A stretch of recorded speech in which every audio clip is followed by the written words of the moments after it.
കർത്താവായ യേശുക്രിസ്തുവിൻ്റെ അതിപരിശുദ്ധ നാമം വാഴ്ത്തപ്പെടുമാറാകട്ടെ. അനുഗ്രഹീതമായ നല്ല ദിവസത്തിനായിട്ട് ഞാൻ എൻ്റെ ദൈവത്തെ നന്ദിയോടെ സ്തുതിക്കുന്നു. തുറന്നോസിൻ്റെ പാഠശാല എന്ന ഈ ബൈബിൾ ക്ലാസിൻ്റെ 126 സെഷനിലേക്ക് നാം കടന്നു വന്നിരിക്കുകയാണ്. ലൈവായിട്ട് എന്നോടൊപ്പം ചേർന്നിരിക്കുന്ന എല്ലാവർക്കുമായിട്ട് ഞാൻ വിശേഷാൽ ദൈവത്തെ നന്ദിയോടെ സ്തുതിക്കുന്നു. മറ്റ് സോഷ്യൽ മീഡിയകളിൽ കൂടി നമ്മളെ ശ്രദ്ധിക്കുന്നവരെയും ഞാൻ നന്ദിയോടെ ഈ സമയത്ത് ഓർക്കുന്നു. റോമാലേഖനത്തിൻ്റെ പഠനത്തിലാണ് നാം ആയിരിക്കുന്നത്. കഴിഞ്ഞ ആഴ്ചയിൽ അതിൻ്റെ 5-ാം അധ്യായം 1 മുതൽ 11 വരെയുള്ള വാക്യങ്ങൾ ചിന്തിക്കുവാൻ കർത്താവ് നമ്മളെ സഹായിച്ചു. ഇന്ന് തുടർമാനമായിട്ട് ആ അധ്യായം ചിന്തിച്ച് തീർക്കണം എന്ന് ഞാൻ ആഗ്രഹിക്കുന്നു. എന്നാൽ 2 ക്വിക്ക് അനൗൺസ്മെൻറ്റുകൾ ആദ്യമേ അറിയിച്ചിട്ട് നമ്മുടെ വിഷയത്തിലേക്ക് കടക്കുവാനായിട്ട് ഞാൻ ആഗ്രഹിക്കുകയാണ്.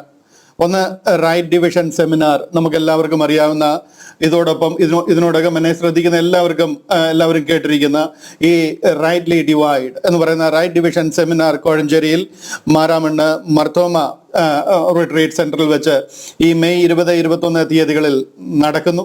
അതിൽ എല്ലാവരും വന്നു ചേരുവാൻ ഒരിക്കൽ കൂടി അറിയിക്കുകയാണ്. ഇതിനുശേഷം ഒരു അനൗൺസ്മെന്റ് ഓൺലൈനിൽ കാണത്തില്ല. അപ്പം ഇത് ഒരു ആഹ്വാനമായിട്ട് ഏറ്റെടുക്കുവാനും ഈ ബൈബിൾ ക്ലാസ്സിൽ മാക്സിമം ജനം വന്ന് പങ്കെടുക്കുവാനും ഉത്സാഹിക്കുവാൻ ഞാൻ വിനീതമായിട്ട് ഓർപ്പിക്കുകയാണ്. ദൈവം നമ്മളതിനായിട്ട് സഹായിക്കട്ടെ. രണ്ടാമതായിട്ട് എറണാകുളത്ത് നടക്കുന്ന ബൈബിൾ ക്ലാസ് ബ്രദർ എൽദോ വർഗീസും ഡോക്ടർ ചെറിയാൻ കുര്യനും ചേർന്ന് നയിക്കുന്ന അവിടുത്തെ ബൈബിൾ ക്ലാസ് എളംകുളം പള്ളിയുടെ ഓഡിറ്റോറിയത്തിൽ വെച്ചായിരുന്നു നടന്നിരുന്നത്. എന്നാൽ ചില കാരണങ്ങളാൽ നമ്മൾ അവിടെ നിന്നും YMCAയിലേക്ക്, അതായത് എറണാകുളത്തെ ചിറ്റൂർ റോഡിലുള്ള ഷേണായി ജംഗ്ഷനിലെ YMCAയിൽ വെച്ച് ഇനി മുതലുള്ള ബൈബിൾ ക്ലാസ്സുകൾ നടക്കുന്നതായിരിക്കും. നമുക്കവിടെ സൗകര്യമായിട്ട് ഒരു ഹോള് ലഭിച്ചതിനാലും പല സൗകര്യങ്ങൾ അവിടെ ഉള്ളതിനാൽ നമ്മൾ YMCAയിലേക്ക് ബൈബിൾ ക്ലാസ് മാറ്റിയിരിക്കുകയാണ്. എറണാകുളത്ത് ഷേണായി ജംഗ്ഷനിലെ YMCAയിൽ വെച്ച് എല്ലാ ശനിയാഴ്ചയും 6 മണി മുതൽ ബൈബിൾ ക്ലാസ് നടക്കുന്നതായിരിക്കും. ഇന്ന് ചില പ്രായോഗിക ബുദ്ധിമുട്ടുകൾ ഉണ്ടായത് കാരണം അവിടെ വെച്ച് നമുക്ക് ഇന്ന് ആരംഭിക്കേണ്ടതായിരുന്നുവെങ്കിലും ഇന്ന് അവിടെ ബൈബിൾ ക്ലാസ് ഇല്ല. അടുത്ത ശനിയാഴ്ച മുതൽ ആ ബൈബിൾ ക്ലാസ്സുകൾ എറണാകുളത്ത് വെച്ച് തുടർമാനമായിട്ട് നടക്കും. ബ്രദർ എൽദോ വർഗീസ് ബൈബിൾ ക്ലാസ്സുകൾ നേതൃത്വം നൽകുന്നതായിരിക്കും. ദൈവഹിതമായാൽ അടുത്ത ആഴ്ചയിലെ ബൈബിൾ ക്ലാസ്സിൽ ഞാനും കാണും എന്ന് ഞാൻ ആഗ്രഹിക്കുന്നു. ദൈവഹിതത്തിനായിട്ട് സമർപ്പിക്കുന്നു. മൂന്നാമതായിട്ട് ഇന്ന് AWI അപ്രൂവ്ഡ് വർക്ക്മാൻ ഇൻസ്റ്റിറ്റ്യൂട്ടിൻ്റെ അക്കാഡമിക് ഇയർ ഇന്ന് സ്റ്റാർട്ട് ചെയ്യുകയാണ്. അതുകൊണ്ട് തന്നെ ഈ ക്ലാസ് കഴിഞ്ഞാൽ ഉടൻ എനിക്കും 1-2 പേര് ഇതിലുള്ളതിൽ ചിലർക്കും അതിൽ ജോയിൻ ചെയ്യേണ്ടതായിട്ടുണ്ട്. അതുകൊണ്ട് തന്നെ ക്ലാസ് കഴിയുമ്പോൾ തന്നെ അധികം സമയം നിങ്ങളുടെ കൂടെ ലഭിക്കത്തില്ല. അപ്രൂവ്ഡ് വർക്ക്മാൻ ഇൻസ്റ്റിറ്റ്യൂട്ടിൻ്റെ ആ ക്ലാസ്സിലേക്ക് കടക്കേണ്ടതുണ്ട്. അതെല്ലാം ഭംഗിയായിട്ട് നടക്കുന്നു. പ്രത്യേകം അതിനായിട്ടും പ്രാർത്ഥിക്കുവാൻ ഓർപ്പിക്കുകയാണ്. മടങ്ങി വരാം. നമുക്ക് റോമാലേഖനത്തിൻ്റെ പഠനത്തിലേക്ക് കടന്നു വരാം. റോമാലേഖനം എല്ലാവർക്കും ആ പഠനം അനുഗ്രഹമായിരിക്കുന്നു എന്ന് ഞാൻ വിശ്വസിക്കുന്നു. one of the glorious chapter in the book of Romans ആണ് നമ്മളിപ്പോൾ പഠിച്ചുകൊണ്ടിരിക്കുന്നത്. അനേക സത്യങ്ങൾ നമുക്ക് അതിൽ നിന്ന് പഠിച്ചുകൊണ്ടിരിക്കുകയാണ്. ഉത്സാഹത്തോടെ അത് പഠിക്കുവാനും പഠിക്കുന്നതൊക്കെ മനഃപ്പാഠമാക്കുവാനും ഞാൻ നിങ്ങളോട് ദൈവനാമത്തിൽ ഓർപ്പിക്കുകയാണ്. റോമാലേഖനം 5-ാം അധ്യായം അതിൻ്റെ 1 മുതൽ 11 വരെയുള്ള വാക്യങ്ങളിൽ നമ്മൾ ചിന്തിച്ചത് നീതീകരണത്തിൻ്റെ ഫലങ്ങളെ കുറിച്ചായിരുന്നു. ഒട്ടുമുക്കാലും അതിനെക്കുറിച്ച് നമുക്ക് ചിന്തിക്കുവാനിടയായി. 5-ാം അധ്യായത്തിന്റെ 12 മുതൽ 21 വരെയുള്ള വാക്യങ്ങൾ ആദാമും യേശുക്രിസ്തുവും തമ്മിലുള്ള ഒരു താരതമ്യ പഠനം, ഒരു കമ്പാരിറ്റീവ് സ്റ്റഡിയാണ്. 12-ാമത്തെ വാക്യം മുതൽ 21-ാമത്തെ വാക്യം വരെ. ഈ കമ്പാരിസണൊക്കെ എന്തിനാണെന്ന് ചോദിച്ചു കഴിഞ്ഞാൽ, നാം ഇന്ന് എങ്ങനെയാണ് രക്ഷിക്കപ്പെടുന്നത്, ഇന്നത്തെ നീതീകരണം അല്ലെങ്കിൽ രക്ഷ അത് എങ്ങനെയാണെന്ന് പൗലോസ് അപ്പോസ്തലൻ ഈ ഉദാഹരണങ്ങളിൽ കൂടി ഈ കമ്പാരിറ്റീവ് സ്റ്റഡിയിൽ കൂടിയൊക്കെ നമുക്ക് വെളിപ്പെടുത്തി തരുന്ന ഭാഗങ്ങളാണ് കഴിഞ്ഞ ആഴ്ചയിൽ നമ്മൾ ചിന്തിച്ചത്. ഏക ലംഘനത്താൽ സകല മനുഷ്യർക്കും ശിക്ഷാവിധി വന്നതുപോലെ ഏകനീതിയാൽ സകല മനുഷ്യർക്കും രക്ഷാകരമായ നീതീകരണവും വന്നു. റോമാലേഖനം പഠിക്കുമ്പോൾ ഇങ്ങനെയുള്ള ചില കട്ടിയായ വാക്കുകൾ നമ്മൾ നിരന്തരം കേൾക്കുന്നത് കാരണം ഒരു പക്ഷെന്നുണ്ടെങ്കിൽ നമ്മൾ സാധാരണ കേൾക്കുന്ന വാക്കുകൾ അല്ലാത്തതുകൊണ്ട് നമ്മുടെ ഒരു ശ്രദ്ധ മാറിപ്പോകാൻ ചാൻസ് ഉണ്ട്. അതിന് അനുവദിക്കല്ല. വളരെ ശ്രദ്ധയോട് ഇത് പഠിക്കുവാൻ ഞാൻ ഓർപ്പിക്കുക. കഴിഞ്ഞ ആഴ്ചയിൽ നമ്മൾ പഠിച്ച് 11-ാമത്തെ വാക്യം വരെ ചിന്തിച്ചുവെങ്കിലും അതിൻ്റെ 6 മുതൽ 10 വരെയുള്ള വാക്യങ്ങളിൽ ക്രിസ്തു നമുക്ക് വേണ്ടി മരിച്ചു എന്ന് 3 ഇടത്ത് എഴുതിയിരിക്കുന്നുവെന്ന്, അതും ഓരോന്നും പ്രോഗ്രസീവായിട്ട് റിവീൽ ആയിരിക്കുന്നുവെന്നും ഞാൻ പറയുവാനായിട്ടിടയായി. അതിലെ 6ഉം 8ഉം വാക്യങ്ങളിൽ പറഞ്ഞിരിക്കുന്നത് നമ്മൾ ചിന്തിക്കുവാനായിട്ടിടയായി. ഞാൻ ആ വാക്യങ്ങൾ പെട്ടെന്നൊന്ന് കാണിക്കാം. ആ വാക്യങ്ങളൊന്ന് കാണിച്ചുകൊണ്ട് ഇവിടെ ഏത് കാര്യങ്ങളാണ് നമ്മൾ പറഞ്ഞു നിർത്തിയത് എന്നൊന്ന് ചിന്തിച്ച് നമുക്ക് മുന്നോട്ട് നീങ്ങാം. അതിൻ്റെ 6ഉം 8 വാക്യങ്ങളാണ് നമ്മൾ ചിന്തിച്ചത്. നാം ബലഹീനരായിരിക്കുമ്പോൾ തന്നെ ക്രിസ്തു തക്ക സമയത്ത് അഭക്തർക്ക് വേണ്ടി മരിച്ചു. ഇവിടെ ക്രിസ്തു നമുക്ക് വേണ്ടി മരിച്ചു എന്ന് 3 ഇടത്ത് പറയുക. 8-ാമത്തെ വാക്യത്തിൽ കാണിക്കുന്നത് ക്രിസ്തുവോ നാം പാപികളായിരിക്കുമ്പോൾ തന്നെ നമുക്ക് വേണ്ടി മരിച്ചു. അടുത്തത് 10-ാമത്തെ വാക്യം കാണിക്കുന്നത് നാം ശത്രുക്കളായിരിക്കുമ്പോൾ തന്നെ നമുക്ക് അവന്റെ പുത്രന്റെ മരണത്താൽ ദൈവത്തോട് നിരപ്പ് വന്നു. ഈ 3 വാക്യങ്ങളിൽ 2 വാക്യങ്ങൾ നമ്മൾ ചിന്തിച്ചു, 6ഉം 8ഉം വാക്യങ്ങൾ ചിന്തിച്ചു. ഞാനപ്പോൾ നിങ്ങളോട് പറഞ്ഞു, നാം ബലഹീനരായിരിക്കുമ്പോൾ തന്നെ ക്രിസ്തു നമുക്ക് വേണ്ടി മരിച്ചു എന്ന് പറയുന്നത് ആ ഒരു കാലഘട്ടം ആദം മുതൽ മോശയെ വിളിച്ച് ന്യായപ്രമാണം പ്രാബല്യത്തിലാകുന്നത് വരെയുള്ള ഒരു കാലഘട്ടത്തെ അത് കാണിക്കുന്നത്. When we were yet without strength എന്ന് പറയുന്ന ഒരു കാലം. അതായത് നാം ബലഹീനരായിരിക്കും, നമ്മളാൽ തന്നെ നമ്മളെ ഉയർത്തുവാൻ ആത്മീകമായിട്ട് കഴിയാത്ത ബലഹീനരായിരിക്കുന്ന ഒരു കാലം. ഇത് തിയോളജിയൻസിന്റെ ഒരു അഭിപ്രായമാണ്. ഞാൻ അതിനോട് യോജിക്കുന്നു. കാര്യം എന്താണെന്ന് ചോദിച്ചു കഴിഞ്ഞാൽ മതിയായ തെളിവുകളും അതിനെ റിലേറ്റ് ചെയ്യാൻ നമുക്ക് പറ്റുന്ന രീതിയിൽ തന്നെയാണ് അത് മുന്നോട്ട് പോകുന്നത്. അതിന്റെ 8-ാമത്തെ വാക്യത്തിൽ നമ്മൾ കണ്ടത് നാം പാപികളായിരിക്കുമ്പോൾ തന്നെ ക്രിസ്തു നമുക്ക് വേണ്ടി മരിക്കയാൽ, അതായത് when we were yet sinners Christ died for our sins. നമ്മൾ പാപികളായിരുന്നു എന്ന് പറയുന്ന കാലഘട്ടം മോശയിൽ കൂടി ന്യായപ്രമാണം കൊടുത്തു. പാപം എന്താണെന്ന് നമുക്ക് വെളിപ്പെടുത്തി തന്നു. നാം പാപിയാണെന്ന് നമുക്ക് മനസ്സിലാക്കി തന്നു. കർത്താവായ യേശു ക്രിസ്തു കാൽവറിയിൽ മരിച്ചു. ആ മരിച്ചത് എന്തിനാണെന്ന് പൗലോസ് അപ്പോസ്തലനിലൂടെ വെളിപ്പെടുത്തുന്ന ഒരു കാലം. ആ കാലം വരെയുള്ള ഒരു പീരീഡിനെയാണ് എന്താ പറയുന്നത്, ദ ഡിസ്പെൻസേഷൻ ഓഫ് ലോ, അല്ലെന്നുണ്ടെങ്കിൽ ന്യായപ്രമാണ യുഗം എന്ന് പറയുന്നത്. ആ സമയത്താണ് നാം പാപികളാണെന്ന് നമുക്ക് മനസ്സിലായത്. ഇവിടൊക്കെ നാം എന്നൊക്കെ പറയുന്നെങ്കിൽ ഇതൊന്നും നമുക്ക് വേണ്ടിയിട്ട് പറഞ്ഞിരുന്നതല്ല. ആ കാലത്ത് യഹൂദനോടാണ് ദൈവം ഇടപെട്ടിരുന്നത്. യഹൂദനാണ് ഈ നിയമങ്ങളും കൽപ്പനകളും എല്ലാം കൊടുത്തിരുന്നത്. യഹൂദനോടാണ് ദൈവം സംസാരിച്ചിരുന്നത്. പിതാക്കന്മാർ മുതൽ പ്രവാചകന്മാർ മുതൽ അവരോടാണ് ദൈവം ഇടപെട്ടുകൊണ്ടിരുന്നത്. 3-ാമത്തെ അതിന്റെ ആലോചനയിലേക്ക് വന്നു കഴിഞ്ഞാൽ 10-ാമത്തെ വാക്യമാണ്. ആ 10-ാമത്തെ വാക്യം ഇങ്ങനെയാ പറഞ്ഞു നിർത്തിയിരിക്കുന്നത്, ശത്രുക്കളായിരിക്കുമ്പോൾ തന്നെ നമുക്ക് അവന്റെ പുത്രന്റെ മരണത്താൽ ദൈവത്തോട് നിരപ്പ് വന്നു. അതായത് when we were enemies we were reconciled to the Lord. അതായത് പൗലോസ് അപ്പോസ്തലനിലൂടെ കർത്താവായ യേശു ക്രിസ്തു എന്തിന് ലോകത്തിൽ വന്നു, എന്തിനു മരിച്ചു, ആ ക്രൂശിന്റെ മഹത്വം എന്താണെന്ന് വെളിപ്പെടുത്തിയ കാലം മുതൽ ഇനി റാപ്ചർ എന്ന് നടക്കുമോ അന്ന് വരെയുള്ള കാലത്തെയാണ് ഇത് കാണിക്കുന്നത്. നാം ശത്രുക്കളായിരിക്കുമ്പോൾ തന്നെ. എന്തുകൊണ്ടാണ് നാം ശത്രുക്കളായിരിക്കുമ്പോൾ എന്നൊക്കെ പറഞ്ഞിരിക്കുന്നത് എന്നുള്ളത് ഞാൻ തുടർമാനമായിട്ട് നമ്മൾ പഠിച്ചു വരുമ്പോൾ നമുക്ക് മനസ്സിലാവും. ഏകദേശം 2000 വർഷത്തെ കാലഘട്ടം. ആദ്യത്തെ 6-ാം അധ്യായത്തിൽ പറഞ്ഞിരിക്കുന്നത് ഏകദേശം 2600 വർഷം. ആദം മുതൽ ഈ ന്യായപ്രമാണം പ്രാബല്യത്തിലാകുന്നവരെയുള്ള കാലഘട്ടം എന്ന് പറയുന്നത് റൗണ്ട് അബൌട്ട് 2600 years ആണ്. അതിനുശേഷം മോശ മുതൽ യേശുക്രിസ്തു വരെയുള്ളത് 1400 വർഷങ്ങളാണ്. യേശു ക്രിസ്തു മുതൽ ഇന്ന് വരെയുള്ളത് റൗണ്ട് അബൌട്ട് 2000 വർഷമാണ്. ഏകദേശം 6000 വർഷത്തെ കണക്ക് അവിടെ പറയുന്നത്. ഇതിലെ 6ഉം 8ഉം വാക്യങ്ങളിൽ പറഞ്ഞ വിഷയങ്ങൾ നമ്മൾ ഒട്ടുമുക്കാലും ചിന്തിക്കുവാനായിട്ടിടയായി. ന്യായപ്രമാണം വന്നപ്പോൾ അതിലൂടെ നമ്മൾ മനസ്സിലാക്കിയത് നാം പാപികളായിരിക്കുമ്പോൾ തന്നെ ദൈവം നമുക്ക് വേണ്ടി മരിച്ചു എന്ന് പറയുന്നത്, ന്യായപ്രമാണം വന്നപ്പോൾ നമ്മുടെ പാപത്തിന്റെ തീവ്രത എത്രമാത്രമുണ്ട്, നാം എത്രമാത്രം പാപികളാണെന്ന് അതിൽ കൂടെ കാണുവാനായിട്ടിടയായി. അങ്ങനെ ആ ഒരു ഭാഗമാണ് നമ്മൾ കഴിഞ്ഞ ആഴ്ചയിൽ പറഞ്ഞു നിർത്തിയത്. അതായത് ന്യായപ്രമാണം എവിടെയാണ് അവസാനിക്കുന്നത്, ആ ഒരു പോയിന്റാണ് നമ്മൾ കഴിഞ്ഞ ആഴ്ചയിൽ ചിന്തിച്ച് നിർത്തിയത്. ഞാൻ പറഞ്ഞു അടുത്ത ആഴ്ചയിൽ ഞാൻ അതിനെ ഒന്നുകൂടെ റീക്യാപ്പ് ചെയ്തുകൊണ്ട് നമുക്ക് മുന്നോട്ട് പോകാമെന്ന്. അതായത് എവിടെയാണ് ന്യായപ്രമാണം അവസാനിക്കുന്നത്? ഇന്ന് ക്രിസ്ത്യാനി മുഴുവനും വിശ്വസിച്ചിരിക്കുന്നത് ക്രൂശിന്റെ അന്ന്, ആ ക്രൂശീകരണം കഴിഞ്ഞപ്പോൾ അവിടെ മുതൽ ന്യായപ്രമാണം കഴിഞ്ഞു, അതിനുശേഷം കൃപായുഗം ആരംഭിച്ചു എന്ന്. അങ്ങനെ ചിന്തിക്കുന്നതിൽ എന്തെങ്കിലും തെറ്റുണ്ടോ എന്ന് ചോദിച്ചാൽ ഭൂലോക തെറ്റാണ് അത് ഭൂലോകത്തെ മുഴുവനും തെറ്റിലേക്ക് ആഴ്ത്തി കളയുന്ന ഒരു ഭയങ്കര തെറ്റാണ് അത് അത്ര തീവ്രമാണ് ഇന്ന്. അതുകൊണ്ടാണ് ക്രിസ്ത്യാനി 800 കോടി ഉള്ളതിൽ 300 കോടി ക്രിസ്ത്യാനിയും ഈ തെറ്റിനകത്തിൽ അകപ്പെട്ടു പോയിരിക്കുന്നത് ആ ഒരു പഠനത്തിൽ നിന്ന്. എന്ന് ആരംഭിച്ചു, എവിടെ വെച്ച് ആരംഭിച്ചു എന്ന് അറിയത്തില്ലെങ്കിൽ എന്താണ് നമ്മുടെ ഉപദേശവും നമ്മൾ അറിയാതെ പോകും.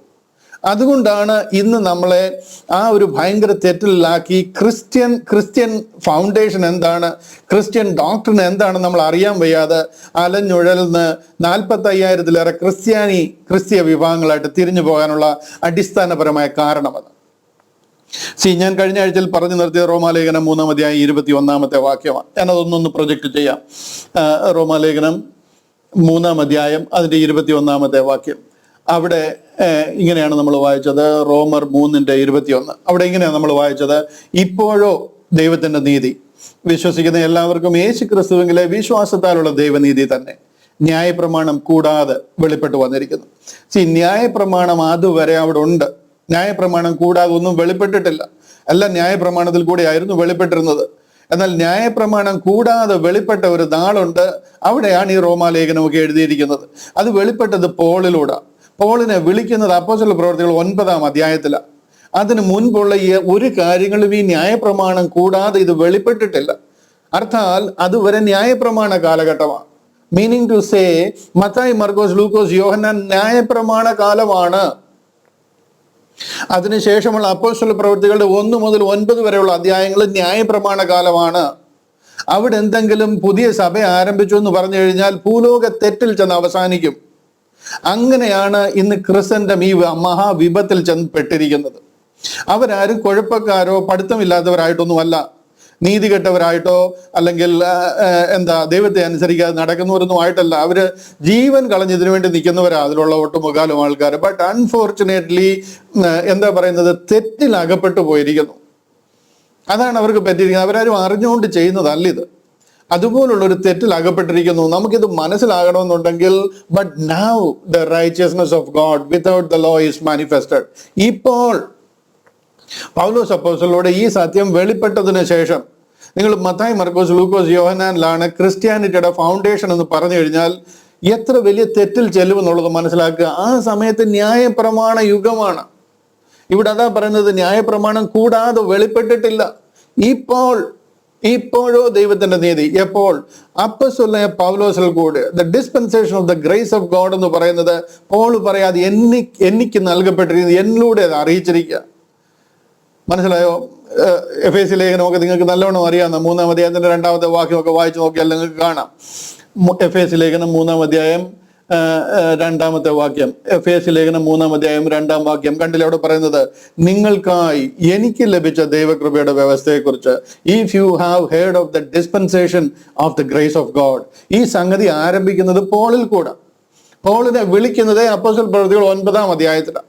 അപ്പോസ്തല പ്രവൃത്തികൾ 2-ാം അധ്യായത്തിൽ ഇവിടെ സംഗതികളൊക്കെ ആരംഭിച്ചു, സഭ ആരംഭിച്ചു, ഫൗണ്ടേഷണൽ ഡോക്ടറിൻ അവിടെ നിന്നാണെന്ന് പറഞ്ഞാൽ എത്ര ഭയങ്കര ഭൂലോക തെറ്റിൽ ചെന്ന് നിങ്ങൾ എൻ്റെ പാകുമെന്നുള്ളത് നിങ്ങൾ തന്നെ ചിന്തിച്ചു നോക്കുക. ഇതാണ് നമ്മൾ കഴിഞ്ഞ ദിവസം ചിന്തിച്ചത്.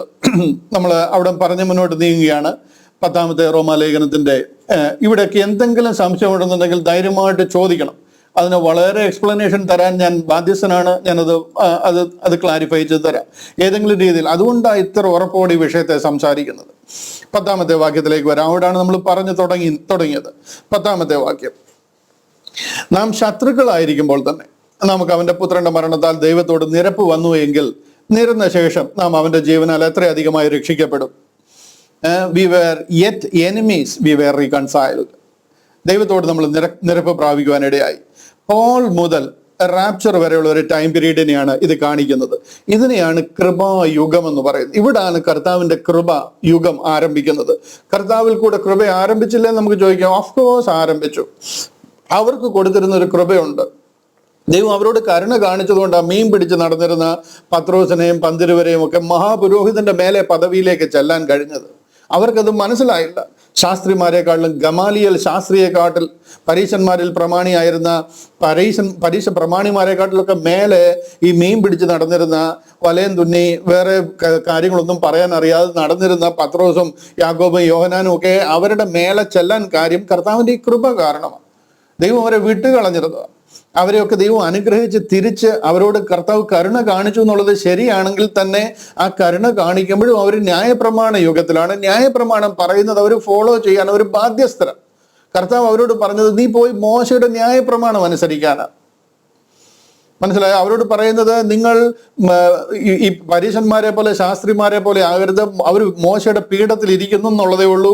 അവർ പറയുന്നതല്ല, അത് ചെയ്യുന്നില്ല. നിങ്ങളും അങ്ങനെ ആകരുത്. നിങ്ങൾ മോശയുടെ ന്യായപ്രമാണം അതിലൊരു വള്ളിയാകട്ടെ പുള്ളിയാകട്ടെ മാറിപ്പോകത്തില്ല. ആ കാലഘട്ടത്തിൽ അവരോട് പറഞ്ഞിരുന്ന കാര്യമുണ്ട്. അവർക്ക് കൃപയുണ്ടായിരുന്നു. പക്ഷെ കൃപയാൽ രക്ഷ എന്നൊരു കാലഘട്ടം അവിടെ ആരംഭിച്ചിട്ടില്ല. കൃപയാലല്ലോ വിശ്വാസം മൂലം നാം രക്ഷിക്കപ്പെടുന്നത്. എന്തിലെ വിശ്വാസം? കാൽവറി ക്രൂശിലൂടെ കർത്താവ് നിവർത്തിച്ചിരിക്കുന്ന ആ പ്രൊപ്പിച്ചിയേഷൻ ഡെത്ത്, ആ പരമയാഗത്തിലെ വിശ്വാസത്താൽ. അത് അവിടെ ആർക്കും വെളിപ്പെട്ടിരുന്നില്ല, അതിനെക്കുറിച്ച് അവർക്ക് അറിയത്തുമില്ലായിരുന്നു.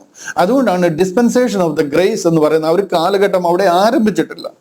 ഇവിടെ പോൾ മുതൽ ഇനി എന്ന് റാപ്ചർ നടക്കുമോ അന്ന് വരെയുള്ള ഒരു കാലഘട്ടത്തെ ഈ 10-ാമത്തെ വാക്യം പ്രതിനിധാനം ചെയ്യുന്നത്. ഇവിടെ ശത്രുക്കളായിരുന്നപ്പോൾ എന്ന് പറയാൻ കാര്യം എന്താന്ന് ചോദിച്ചു കഴിഞ്ഞാൽ, നാം ശത്രുക്കളായിരുന്നു, നമുക്ക് അങ്ങോട്ട് അടുക്കാൻ പോലും കഴിയത്തില്ലായിരുന്നു. നാം ദൈവത്തിൽ നിന്ന് അകന്നു പോയിരുന്നവരാ, കിലോമീറ്ററുകൾ അകന്നു പോയിരുന്നവരാ. എപ്പോഴും ഞാൻ പറയുന്നതാണെങ്കിൽ ഒരിക്കൽ കൂടെ ഒന്ന് പറഞ്ഞു പോവാ. റെഫറൻസ് എടുക്കുന്നില്ല, എഫേസ്യ ലേഖനം 2:12 പറയാണ്, അക്കാലത്ത് നിങ്ങൾ ക്രിസ്തുവിനെ കൂടാതെയുള്ളവരായിരുന്നു. അങ്ങനെ ആയിരുന്ന ഒരു കാലഘട്ടമാണ് അത്. നമ്മൾ ശത്രുക്കളായിരുന്ന കാലഘട്ടമാണ്, നമുക്ക് അങ്ങോട്ട് അടുക്കാൻ പോലും പറ്റത്തില്ല. അന്യദേവി ദേവന്മാരെ ആരാധിച്ച് നിന്നിരുന്ന ഒരു സമയമാണ്. അങ്ങനെ ആയിരുന്ന സമയത്തും ദൈവം നമ്മെ സ്നേഹിച്ച് സ്വർഗത്തിലെ മഹിമകളെ വെടിഞ്ഞ് ഈ താണ ലോകത്തിലേക്ക് ഇറങ്ങി വന്ന് മനുഷ്യനായിട്ട് അവതരിച്ച് കാൽവറി ക്രൂശിലെ പരമയാഗത്തിലൂടെ നമ്മെ വീണ്ടെടുത്തിരിക്കുക. അങ്ങനെ ഒരു വീണ്ടെടുപ്പിന്റെ മാർഗം തുറന്ന് നമ്മുടെ കയ്യിൽ തന്നിട്ടും അതിലെ വിശ്വാസത്താൽ നിത്യജീവൻ ലഭിക്കുന്ന ഒരു അതിഗംഭീരമായ പദ്ധതി ദൈവം നമ്മുടെ മുമ്പിൽ തുറന്നിട്ടും നമ്മൾ സ്വയം നീതിയിലും നമ്മൾ വേറൊരു സുവിശേഷത്തിലും നമ്മൾ വേറൊരു യേശുവിലും ഒക്കെ ആശ്രയിച്ച് നമ്മൾ രക്ഷിക്കപ്പെടാൻ നോക്കിക്കഴിഞ്ഞാൽ ദൈവത്തിന്റെ ശത്രുക്കൾ എന്ന് പറയുന്നതിന് തുല്യമാണ്.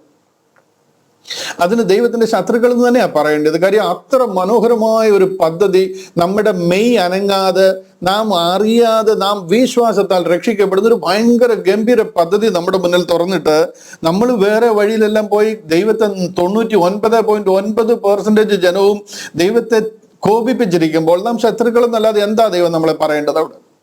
ആ ഒരു കാലഘട്ടത്തെയാണ് കാണിക്കുന്നത്. ശരിക്കും ഈ ഒരു കാലം നേരത്തെ ആയിരുന്നെങ്കിൽ, ലക്ലി ഇത് കർത്താവിന്റെ കൃപായുഗമാണ്. മനുഷ്യനെയും ഭൂലോകത്തെയും സൃഷ്ടിച്ചതിന് ശേഷം ദൈവം കൽപ്പിച്ചാക്കിയിരിക്കുന്ന ദൈവത്തിന്റെ ഒരു കരുണാ കാലഘട്ടമാണ്. ഇനി ഈ ഒരു കരുണാ ടൈം അല്ലായിരുന്നു എന്ന് വിചാരിച്ചോ? ഈ സംഭവം നമ്മൾ ഇന്ന് ജീവിക്കുന്ന മാതിരിയുള്ള ജീവിതം പഴയ നിയമത്തിലെ ന്യായപ്രമാണ യുഗത്തിൽ നമ്മൾ യഹൂദന്മാർക്ക് കൊടുത്തിരുന്ന പോലെ കൽപ്പനകൾ തന്നിരുന്ന ഒരു യുഗത്തിലാണ് നമ്മൾ ഈ ജീവിതം ജീവിക്കുന്നതെന്ന് വിചാരിച്ചോ? നമ്മളെ ആകാശത്ത് നിന്ന് തീ ഇറങ്ങി കുഴിച്ചു മൂടിയനെ ദൈവം. അഹരോനെയും മോശയെയും ഒക്കെ ദൈവം ആലയത്തിലെ ശുശ്രൂഷ ചെയ്യാൻ ഏൽപ്പിച്ചിരിക്കുന്നവരാ. ആ അഹരോന് മോശയൊക്കെ ലേവി ഗോത്രക്കാരാ. ഒരു ദിവസം ലേവി ഗോത്രത്തിലുള്ള വേറെ കുറെ പേരെല്ലാം കൂടെ കച്ചകെട്ടി ഇങ്ങ് ഇറങ്ങി. അവർ പറഞ്ഞു, ഞങ്ങളും ലേവിയുടെ ഗോത്രത്തിലുള്ള ആൾക്കാരാണ്, ഞങ്ങൾക്കും ഇതിനൊക്കെ അധികാരമുള്ളതാണ്, നിങ്ങൾ നിങ്ങളെ തന്നെ വലിയ ആൾക്കാരാക്കിയിരിക്കുക, ദൈവം അങ്ങനൊന്നും പറഞ്ഞിട്ടില്ല, ഞങ്ങൾക്കും ഈ ആലയത്തിലെ പൗരോഹിത്യ ശുശ്രൂഷ ചെയ്യാനുള്ള അധികാരം ഉണ്ടെന്ന് പറഞ്ഞിട്ട് കോരഹ് പുത്രന്മാരും ദാദാനും അബീരാമും ഒക്കെ ചേർന്നിട്ട് മോശയ്ക്കും അഹരോനും ഒക്കെ എതിരെ തിരിയുന്ന ഒരു ഭാഗം നമുക്ക് സംഖ്യാപുസ്തകമൊക്കെ വായിച്ചാൽ കാണാം. ദൈവം പറഞ്ഞ് ഏൽപ്പിച്ചിരിക്കുന്ന ശുശ്രൂഷയാണ്. ആ ശുശ്രൂഷ പങ്കുവയ്ക്കാനും അതിനെതിരായിട്ട് തിരിയാനും ഒക്കെ ആൾക്കാർ ഇറങ്ങിക്കഴിഞ്ഞാൽ ഭൂമി ഇങ്ങനെ വായി പിളർന്നിട്ട് വിഴുങ്ങിക്കളയുക. മനസ്സിലായ? ഭൂമി വായി പിളർന്ന് വിഴുങ്ങിക്കളയും. ആകാശത്ത് നിന്ന് തീ ഇറങ്ങി 24,000 പേരെ മറ്റുമാണ്, ഞാൻ റെഫറൻസ് ഓർക്കുന്നില്ല, അത്രയും പേരെ ദഹിപ്പിച്ച് കളയുന്ന ആ ഒരു ഇൻസ്റ്റന്റിൽ. മനസ്സിലായോ? അതുപോലെ ദൈവം ഇടപെടേണ്ട കാലം. അതൊക്കെ അവരെന്താ ഞങ്ങൾക്ക് ആലയത്തിലെ ശുശ്രൂഷ ചെയ്യണമെന്ന് പറഞ്ഞതേ ഉള്ളൂ. ഇന്ന് ഇതുപോലുള്ള വിഷയങ്ങൾ വല്ലതും ആണോ നടക്കുന്നത്? ഇന്ന് നടക്കുന്ന പാപങ്ങൾ കണ്ടു കഴിഞ്ഞാൽ ആകാശത്ത് നിന്ന് തീ ഡെയിലി ഇറങ്ങി ദഹിപ്പിക്കേണ്ടതായിട്ട് വരും. എന്നാൽ കരുണാ കാലഘട്ടമായതുകൊണ്ട്, ദൈവത്തിന്റെ കൃപായുഗമായതുകൊണ്ട് ദൈവം കണ്ണടച്ച് നമുക്ക് ഒരു അവസരത്തെ തന്ന് ദൈവം വിട്ടുകൊടുത്തുകൊണ്ടിരിക്കുക. അല്ലായിരുന്നുണ്ടെങ്കിൽ നമ്മുടെ ഒന്നും പൊടി പോലും കാണത്തില്ല, ചാമ്പലായി പോകേണ്ട സമയം കഴിഞ്ഞിരിക്കുക. അതുപോലെ ആയിരിക്കുന്ന ഒരു കാലം. അതുകൊണ്ടാണ് ഇവിടെ പറയുന്നത്, നിങ്ങൾ ശത്രുക്കളായിരുന്നപ്പോൾ തന്നെ നമുക്ക് അവന്റെ പുത്രന്റെ മരണത്താൽ ദൈവത്തോട് നിരപ്പ് വന്നുവെങ്കിൽ. മനസ്സിലാകുന്നുണ്ടോ ഈ നിരപ്പെന്നൊക്കെ പറയുന്നത് എന്താന്ന്? നിരന്ന ശേഷം നാം അവന്റെ ജീവനാൽ അത്രയധികമായി രക്ഷിക്കപ്പെടും. ഇവിടെ ദൈവിക വചനത്തിൽ നിന്നും വ്യവസ്ഥയിൽ നിന്നൊക്കെ മാറിപ്പോയാൽ ശത്രുക്കൾ എന്ന നിലയിലാണ് ദൈവം കാണുന്നത് എന്ന് വിസ്മരിക്കാതിരിക്കുക. ഇന്ന് നിങ്ങൾ എത്ര പേര് ശത്രുക്കളായിട്ടുണ്ട് എന്നുള്ളത് എന്നെ കേൾക്കുന്നവർക്ക് ചിന്തിക്കുവാൻ ഞാൻ വിട്ടുതരിക. ദൈവം നമ്മെ നോക്കി നീ ശത്രുവാണോ എന്ന് പറയത്തക്ക രീതിയിൽ ആരെങ്കിലും ആയിരിക്കുന്നുണ്ടോ എന്ന് നമ്മളെ തന്നെ നോക്കുക. ഇവിടെ നമുക്ക് വേണമെങ്കിൽ ചോദിക്കാം, എൻ്റെ പാപമായിരുന്നു ദൈവം എന്നോട് ചോദിക്കേണ്ടിയിരുന്നത്. ആദം ചെയ്ത പാപത്തിന് ഞാൻ ഉത്തരവാദിയല്ല എന്നൊരു മനോഭാവം പലർക്കും ഉണ്ട്. എന്നെ എന്തിനാ ശിക്ഷിക്കുന്നത്? ഞാൻ അറിഞ്ഞ കാര്യമേ അല്ല. ഞാൻ ജനിക്കുന്നതിന് എത്രയോ വർഷങ്ങൾക്ക് മുമ്പാ ആദാം എന്ന് പറയുന്ന ഒരാൾ ജനിച്ചു, അങ്ങേരെന്തോ പാപം ചെയ്തു, അതിന്റെ ഫലമായിട്ട് ഞാനിപ്പം ഈ കഷ്ടതയൊക്കെ അനുഭവിക്കുവാണെന്നൊക്കെ ചിന്തിക്കുന്ന ചിലരുണ്ട്. പ്രിയ സുഹൃത്തെ, ഈ റോമാ ലേഖനത്തിലൂടെ പൗലോസ് അപ്പോസ്തലൻ അതിന്റെ പരിഹാരമാണ് വിശദീകരിക്കുന്നത്. ദൈവം സൃഷ്ടിച്ച ഒന്നാമത്തെ ആദം പാപം ചെയ്തു. അതാണ് ആദം. അദ്ദേഹം പാപം ചെയ്തു എന്നുള്ളത് ശരിയാ. നാം എല്ലാവരും ബൈ ബർത്ത് അതുകൊണ്ട് പാപികളായി. പാപത്തിന്റെ ശമ്പളമായിട്ട് മരണം കടന്നു വന്നു. ആദം ചെയ്തത് പാപത്തിന്റെ ഫലമായിട്ടാണ് നമ്മൾ എല്ലാവരും മരിക്കുന്നത്. അങ്ങനെ നമ്മൾ ജന്മന പാപികളായി തീർന്നു. എന്നാൽ രണ്ടാമത്തെ ആദം ആ പാപത്തിന് പ്രായശ്ചിത്തം വരുത്തി എന്നുള്ളൊരു സത്യം നിങ്ങൾ വിസ്മരിക്കരുത്. പാപ പരിഹാര യാഗമായിട്ട് കർത്താവ് തീർന്നിരിക്കുക. പ്രൊപ്പിറ്റിയേഷൻ ഡെത്ത്. അങ്ങനെ ആ പാപത്തിന് പരിഹാരം വരുത്തിയിരിക്കുക. ഇന്ന് താങ്കളോട് ഒരു മലയും മറിക്കാൻ പറയുന്നില്ല. ഒരു ബാലി കയറാ മലയിലും താങ്കൾ കയറേണ്ട ആവശ്യവുമില്ല. Just trust in what Christ did for you in the cross of Calvary. കർത്താവ് ആ കാൽവറിയിൽ എന്ത് നിവർത്തിച്ചോ അതിലെ ആഴമായ വിശ്വാസം, അതിലെ സമർപ്പണം, അതിലൂടെ നാം രക്ഷിക്കപ്പെടുക. ആദാമ്യ പാപത്തിന് പിന്നെ ഇവിടെ ഒരു ഇടമില്ലാത്തവണ്ണം അത് മാഞ്ഞു പോവുക. ഞാൻ അല്പം കൂടെ വിശദീകരിക്കാം. ഇവിടെ ഞാൻ ഈ വാക്യം ഒന്ന് മാറ്റിക്കോട്ടെ, നിങ്ങൾക്ക് പൂർണ്ണമായിട്ടിനെ കാണാൻ കഴിയുമല്ലോ. ഇവിടെ ആദം പാപം ചെയ്തപ്പോൾ താങ്കൾ എങ്ങനെയാ പാപിയായത്? ചെയ്തത് ആദമല്ലേ പാപം ചെയ്തത്, അതിൽ താങ്കൾ എങ്ങനെയാ പാപിയായത്? ആദാമിന്റെ ആ ഒരു ബ്ലഡ് ലൈൻ അത് നമ്മളിൽ വന്നുകൊണ്ടിരിക്കുക. നിങ്ങൾ ഉൽപ്പത്തി പുസ്തകം 5-ാം അധ്യായം ഒന്ന് വായിച്ചു നോക്കണം. ഉൽപ്പത്തി പുസ്തകം 5-ാം അധ്യായം വായിച്ചാൽ ഓരോരുത്തരുടെ തലമുറ നമുക്കിങ്ങനെ കാണാം. ആ ബ്ലഡ് ലൈനിലാണ് ഷേത്ത് പിറന്നിരിക്കുന്നത്. ഷേത്ത് എന്ന് പറഞ്ഞ ആദാമിന്റെ മകനാ ഷേത്തിൽ ആ ബ്ലഡാണ് ഷേത്തിലേക്ക് ചെന്നിരിക്കുന്നത്. ആ ഷേത്തിലുണ്ടായിരുന്ന ബ്ലഡാണ് ഏനോശിലേക്ക് ചെന്നിരിക്കുന്നത്. ഏനോശിൽ നിന്നും അത് തന്നെയാണ് കേനാനിലേക്ക് വന്നതും മഹലേലിലേക്ക് വന്നതും യാരദിലേക്കും ഹാനോക്കിലേക്കും എല്ലാം വന്നിരിക്കുന്നത് അതേ ബ്ലഡാ. ആ ബ്ലഡ് ലൈനിലാണ് അവരെല്ലാവരും വന്നുകൊണ്ടിരിക്കുക. ആ ഒരു സ്പോട്ട്, അതിലെ ഒരു DNA അത് മതി. അതാണ് നോഹയിൽ എത്തിയിരിക്കുന്നത്. നോഹയിൽ നിന്നും ഷേം, ഹാം, യാഫെത്ത് ഈ 3 ആൺമക്കളിലും പോയിരിക്കുന്നത് ആ ബ്ലഡ് ലൈനാ. ആദമിന്റെ ആ ബ്ലഡാണ്, ആ DNA ആണ് ഇവരിലൊക്കെ വന്നിരിക്കുന്നത്. നമുക്കപ്പോൾ ചോദിക്കാം, ആ ബ്ലഡിലെ DNA തേഞ്ഞു മാഞ്ഞു പോകുന്നതല്ലേ ഒരു 3-4 ജനറേഷനൊക്കെ കഴിയുമ്പോൾ? അങ്ങനല്ല. അങ്ങനെ ആ ബ്ലഡിന്റെ ലീനിയേജ് അല്ലെന്നുണ്ടെങ്കിൽ ആ ബ്ലഡ് ലൈൻ അതങ്ങനെ മാറുന്നതല്ല. ഇനി ഒന്നുകൂടെ പറഞ്ഞാൽ, നാം പുറമോട്ട് തിരിഞ്ഞു നോക്കിയാൽ ഈ ആദം ഈ പാപം ചെയ്യുമ്പോൾ നാം ആദമിൽ ഉണ്ടായിരുന്നു. നമ്മൾ ആദമിൽ ഈ പാപം ചെയ്യുന്ന സമയത്ത് ഉണ്ടായിരുന്നു. വിശ്വസിക്കാൻ അല്പം പ്രയാസമാണെന്നുണ്ടെങ്കിൽ അടുത്തൊരു വാക്യം അതുപോലൊരു വാക്യം പറയുന്നതാണ്. ഈ അബ്രഹാം മൽക്കീസദേക്കിന് ദശാംശം കൊടുക്കുന്ന ഒരു ഭാഗം പറയുന്നുണ്ട്. അന്നേരം അവിടെ പറയുന്ന വാക്യം ഇങ്ങനെ: അബ്രഹാം മൽക്കീസദേക്കിന് ദശാംശം കൊടുക്കുമ്പോൾ ലേവി അബ്രഹാമിന്റെ കടിപ്രദേശത്ത് ഉണ്ടായിരുന്നു എന്ന് പറയുന്ന പോലെ ഒരു ഭാഗം നമുക്ക് കാണാം. അതായത് അബ്രഹാം കഴിഞ്ഞിട്ട് എത്രയോ നാൾ കഴിഞ്ഞിട്ടാണ് ലേവി ഒക്കെ വരുന്നതും ലേവി പൗരോഹിത്യം ഒക്കെ വരുന്നത്. അന്ന് അവർ അബ്രഹാം ദശാംശം കൊടുത്തപ്പോൾ ഈ ലേവി അബ്രഹാമിന്റെ കടിപ്രദേശത്ത് ഉണ്ടായിരുന്നു എന്ന് പറയുന്നത് പോലെയാണ് ആദം പാപം ചെയ്തപ്പോൾ നാം ആ ആദാമിൽ ഉണ്ടായിരുന്നു. അതേ DNA, അതേ ബ്ലഡ് ആണ് എന്നിലും നിങ്ങളിലും വന്നിരിക്കുന്നത്. ആദാം കൽപ്പനാ ലംഘനം നടത്തുമ്പോൾ നാം ആദമിൽ ഉണ്ടായിരുന്നു. അതുകൊണ്ടാണ് നാം ജന്മന പാപികളായതും പാപത്തിന് ശമ്പളമായ മരണം നാം അനുഭവിക്കുന്നതും. താങ്കൾ ചെയ്ത പാപം നിമിത്തമല്ല താങ്കൾ മരിക്കുന്നത്, ആദാമ്യ പാപം നിമിത്തമാണ്. ഇന്ന് നമ്മൾ മരിക്കുന്നത് നമ്മളെന്തായാലും പാപം ചെയ്തിട്ടല്ല, മറിച്ച് ആദാം ചെയ്ത പാപമാണ്. ആ ആദത്തിന്റെ ബ്ലഡ് ലൈൻ തേഞ്ഞു മാഞ്ഞു പോകത്തില്ലേ എന്ന് നമുക്ക് ചോദിക്കാം. അതിപ്പോഴും ഉണ്ടോ എന്ന് ചോദിക്കാം. അതിപ്പോഴും ഉണ്ട്. ആ DNA തേഞ്ഞു മാഞ്ഞു പോകുന്നതല്ല, മാനവകുലം മുഴുവനും അത് പടർന്നിരിക്കുക. മാനവരാശി എന്ന് പറയുന്നത് അതിന്റെ പ്രോഡക്റ്റാ. ഇനി താങ്കളൊന്നും പാപം ചെയ്യാഞ്ഞിട്ട് തന്നെ ആദാമ്യ പാപം താങ്കൾക്ക് എങ്ങനെ കണക്കിട്ടോ? അതായത് നമ്മൾ ഒരു പാപവും ചെയ്യാഞ്ഞിട്ട് തന്നെ ആദം ചെയ്ത പാപം നമ്മുടെ മേലെ എങ്ങനെ കണക്കിട്ടോ, അതുപോലെ താങ്കൾ നീതി ഒന്നും പ്രവർത്തിക്കാഞ്ഞിട്ടും കർത്താവ് ചെയ്ത നീതി പ്രവർത്തികൾ താങ്കൾക്ക് രക്ഷാകരമായ നീതീകരണമായി മാറിയിരിക്കുക. നേരെ അതിന്റെ ഓപ്പോസിറ്റാ. ആദം ചെയ്ത പാപം താങ്കളിൽ വന്നതുപോലെ തന്നെ, താങ്കൾ ഒന്നും ചെയ്യാഞ്ഞിട്ടും ആ പാപം താങ്കളിൽ വന്നതുപോലെ തന്നെ കർത്താവായ യേശു ക്രിസ്തു ചെയ്ത നീതിയാൽ, ആ നീതിയിലെ വിശ്വാസത്താൽ താങ്കൾ നീതീകരിക്കപ്പെട്ടിരിക്കുക. മനസ്സിലാകുന്നുണ്ടോ? അപ്പൊ താങ്കൾക്ക് ചോദിക്കാം, ഓരോരുത്തരോടും ഇൻഡിവിജ്വലായിട്ട് പാപം കണക്കിടാമായിരുന്നില്ലേ? ഞാൻ ചെയ്ത പാപത്തിന് വേണ്ടായിരുന്നു എന്നോട് കണക്കിടേണ്ടത്? ഇൻഡിവിജ്വലായിട്ട് ചോദിക്കേണ്ടിയിരുന്നില്ലേ എന്ന് നമുക്ക് വേണമെങ്കിൽ ചോദിക്കാം. ഇൻഡിവിജ്വലായിട്ട് ഓരോരുത്തരുടെയും പാപം കണക്കിടണമെങ്കിൽ ഓരോരുത്തരെയും രക്ഷിക്കാൻ, നീതീകരിക്കാൻ കോടിക്കണക്കിന് യേശു ക്രിസ്തു ലോകത്തിൽ വരേണ്ടതായിട്ട് വന്നേനെ. എത്രമാത്രം ജനങ്ങളുണ്ടോ അവരെയൊക്കെ നീതീകരിക്കാനായിട്ട് അത്രമാത്രം പ്രാവശ്യം അല്ലെങ്കിൽ അത്രമാത്രം യേശു ക്രിസ്തു ലോകത്തിൽ വരേണ്ടതായിട്ട് വന്നിരുന്നേനെ. അതുകൊണ്ടാണ് സകലവും നന്നായി അറിയുന്ന ദൈവം ഒരുവനാൽ പാപം ലോകത്തിൽ കടന്നതുപോലെ ഏക ലംഘനത്താൽ സകല മനുഷ്യർക്കും ശിക്ഷാവിധി വന്നതുപോലെ ഏക നീതിയാൽ സകല മനുഷ്യർക്കും ജീവകാരുണമായ നീതീകരണവും വന്നു. താങ്കൾ ഇന്ന് മരിക്കുന്നത് താങ്കളുടെ പാപം കാരണമല്ല, ആദാമിന്റെ പാപം കാരണമാണ്.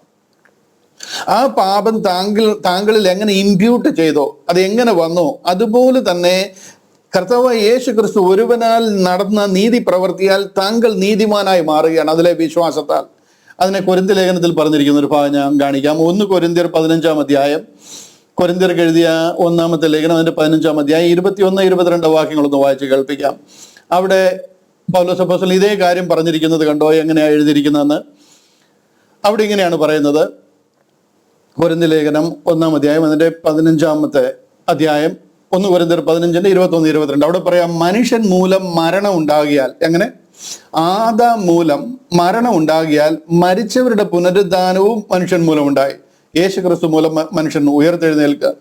മരണം ആദാം മൂലം വന്നതുകൊണ്ട് വേറൊരു മനുഷ്യനിൽ കൂടെ പുനരുദ്ധാനം ഉണ്ടാകുക. മനുഷ്യൻ മൂലം മരണം ഉണ്ടാകിയാൽ മരിച്ചവരുടെ പുനരുദ്ധാനവും മനുഷ്യൻ മൂലമുണ്ടായി. അടുത്ത വാക്യം, ആദാമിൽ എല്ലാവരും മരിക്കുന്നത് പോലെ ക്രിസ്തുവിൽ എല്ലാവരും ജീവിക്കപ്പെടും. വളരെ ക്രിസ്റ്റൽ ക്ലിയർ ആയി വിഷയം. മനസ്സിലാകുന്നുണ്ടോ? ഇവിടെ നമ്മളൊന്നും ചെയ്തിട്ടല്ല രക്ഷിക്കപ്പെടുന്നതോ മരിക്കുന്നതോ. ഇവിടെ ആദാം ചെയ്ത പാപം കാരണമാണ് നമ്മൾ മരിക്കുന്നത്. അതുപോലെ തന്നെ ആ പാപത്തിൽ നമ്മളെ വീണ്ടെടുക്കുവാൻ കർത്താവ് ചെയ്ത നീതി പ്രവർത്തിയാൽ നാം രക്ഷിക്കപ്പെടുക. ഇവിടെ എന്താ പറയുന്നത്, നമുക്ക് ഒരു കണക്കിൽ പറയാൻ നമ്മുടെ കുറ്റമല്ല, ആദാമ്യ പാപമാണ് നമ്മുടെ മരണത്തിന് കാരണമായിരിക്കുന്നത്. അതിന് ഞാൻ ഉത്തരവാദിയല്ല എന്ന് വേണമെന്നുണ്ടെങ്കിൽ നമുക്ക് ഡിനൈ ചെയ്യാം. പക്ഷെ ഇവിടെ ഒരു കാര്യം ശ്രദ്ധിക്കണം, ദൈവം നമ്മളോട് വേറൊന്നും ചോദിക്കുന്നില്ല. കർത്താവ് അതിന്റെ പരിഹാര ക്രിയ ചെയ്തിരിക്കുക. ആ പരിഹാരക്രിയയിൽ നമ്മൾ വിശ്വസിക്കുക മാത്രം ചെയ്താൽ മതി. ആദാമിന്റെ ലീനിയേജിൽ നമ്മൾ എങ്ങനെ വന്നോ അത് ജഡീക മനുഷ്യനാണ്.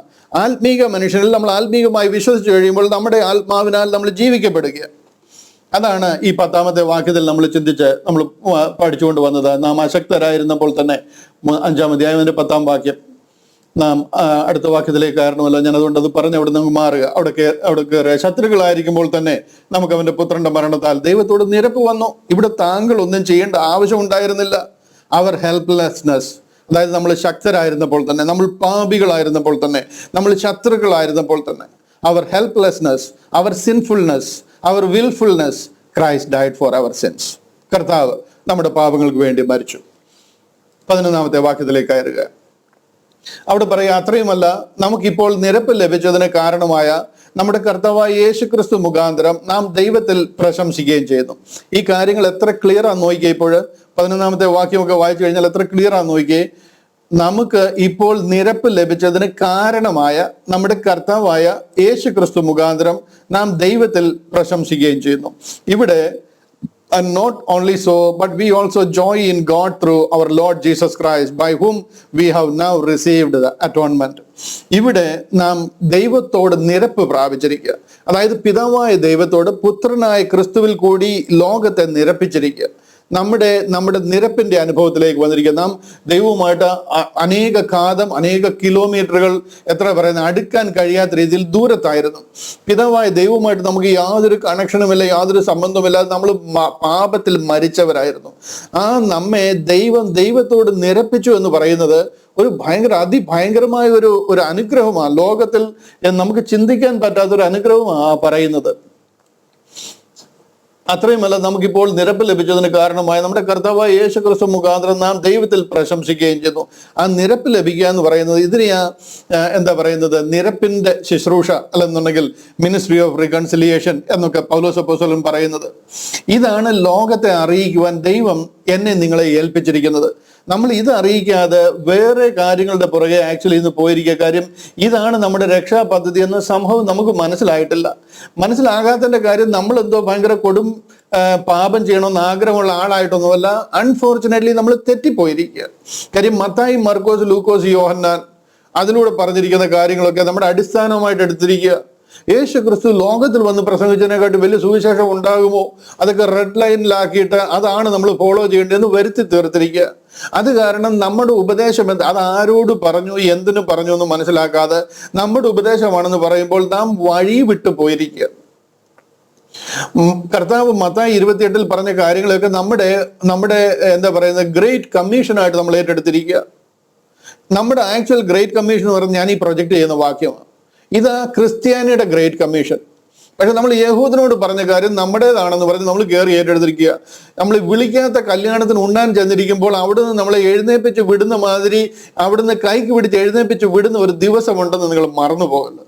നിങ്ങൾ ലജ്ജിതരായി നിൽക്കാൻ പോകുന്ന ഒരു ദിവസമുണ്ട് ക്രിസ്ത്യാനികളെ എന്ന് നിങ്ങൾ മറന്നു പോകരുത്.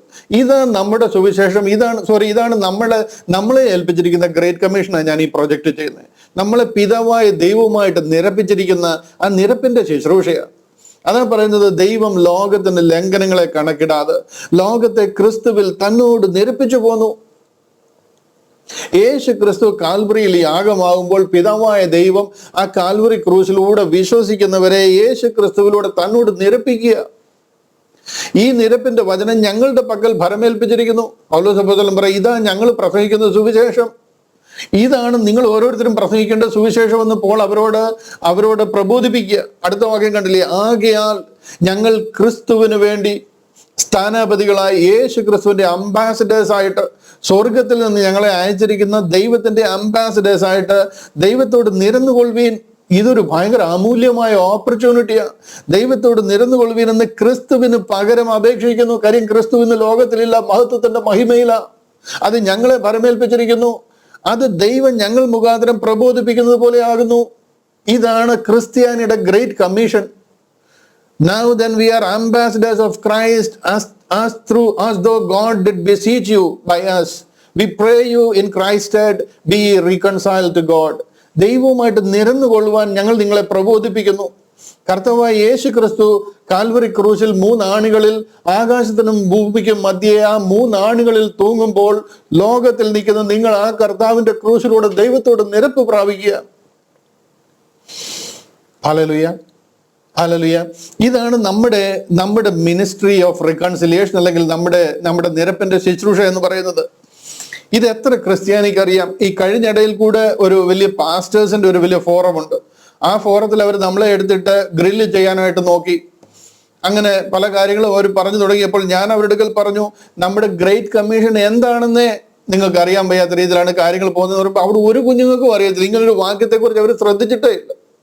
ഇങ്ങനൊരു ഗ്രേറ്റ് കമ്മീഷൻ ഉണ്ടെന്നേ അവർക്ക് ആർക്കും അറിയത്തില്ല. അവരുടെ സ്ഥിതി ഇതാണെന്നുണ്ടെങ്കിൽ ബാക്കിയുള്ളവരുടെ സ്ഥിതി എന്താ? ജനത്തിന്റെ സ്ഥിതി എന്താ? ഇത് ബേസിക്കാണ്. ക്രിസ്ത്യാനിറ്റിയുടെ വളരെ ബേസിക്കാണ് ഞാൻ ഈ പറയുന്നത്. ഇത് അറിയത്തില്ല എന്നുണ്ടെങ്കിൽ പിന്നെ നിങ്ങൾക്ക് കുറെ BTH ഉണ്ട്, MTH ഉണ്ട്, PhD ഉണ്ട്, MD ഉണ്ട് എന്നൊക്കെ പറഞ്ഞിട്ട് എന്ത് പ്രയോജനമാണ്? എന്താണ് അതുകൊണ്ടുള്ളൊരു ഗുണം? ബഹുമാന്യനായ കാനമച്ചൻ ഒരിക്കൽ പറഞ്ഞ ഒരു ഉദാഹരണം എനിക്ക് ഓർമ്മ വരും. ഒരു കഥ. ഒരു വീട്ടിൽ ഒരു വളർച്ചയില്ലാത്ത കുട്ടി ഉണ്ടായിരുന്നു. അതിന് വളർച്ചയില്ല. വയസ്സ് 40 വയസ്സ് കഴിഞ്ഞു. പക്ഷേ 5 വയസ്സിന്റെ വലിപ്പമേ ഉള്ളൂ, 5 വയസ്സിന്റെ അറിവേ ഉള്ളൂ. 5 വയസ്സുള്ള ഒരാൾ നടക്കുന്ന പോലെയാണ് കാര്യങ്ങളൊക്കെ ചെയ്യുന്നത്. ആ വീട്ടുകാർ അതിൽ വളരെ പ്രയാസത്തിലാണ്, വളരെ കഷ്ടിച്ചാണ് എഴുന്നേറ്റ് നടക്കുന്നത് തന്നെ. വീട്ടിലൊരു വലിയ ശാപം ഉണ്ടായത് മാതിരി, അതായത് ഒരു നിന്ന ആ വീട്ടിലുള്ളത് മാതിരിയാണ്. അതിന്റെ ദുഃഖത്തിലാണ് അവരെല്ലാവരും. 40 വയസ്സിലേറെ പ്രായമുള്ള ഒരാളാണ്. പക്ഷെന്നുണ്ടെങ്കിൽ 5 വയസ്സിന്റെ വളർച്ചയേ ഉള്ളൂ. കുട്ടിമാര് കുപ്പിപ്പാലം കുടിച്ച് അങ്ങനെ വീട്ടിൽ നിൽക്കുന്ന ഒരു കുട്ടിയാണ്. അങ്ങനെ ഇരിക്കുമ്പോൾ അവിടെ ഒരു സർക്കസ് കമ്പനിക്കാരെത്തി. അവരുടെ വീട്ടിൽ ഒരു സർക്കസ് കമ്പനിക്കാരെ തിരക്കി പിടിച്ച് എത്തി. അവരെത്തി കഴിഞ്ഞപ്പോഴത്തേന് അവർ ഈ വീട്ടിൽ വന്നു. അവരുടെ വീട്ടിൽ ചോദിച്ചു പറഞ്ഞു, കയറി വീട്ടിലെത്തി സിറ്റ് ഔട്ടിൽ കയറി വന്നിരുന്നു. ആ കുട്ടിയെക്കുറിച്ച് അവർ സംസാരിച്ചു. അപ്പനും സഹോദരങ്ങളും ഒക്കെ അല്പം പ്രയാസത്തിലായിരുന്ന കാരണം അവർ കയറ്റിയിരുത്തി സംസാരിച്ചു.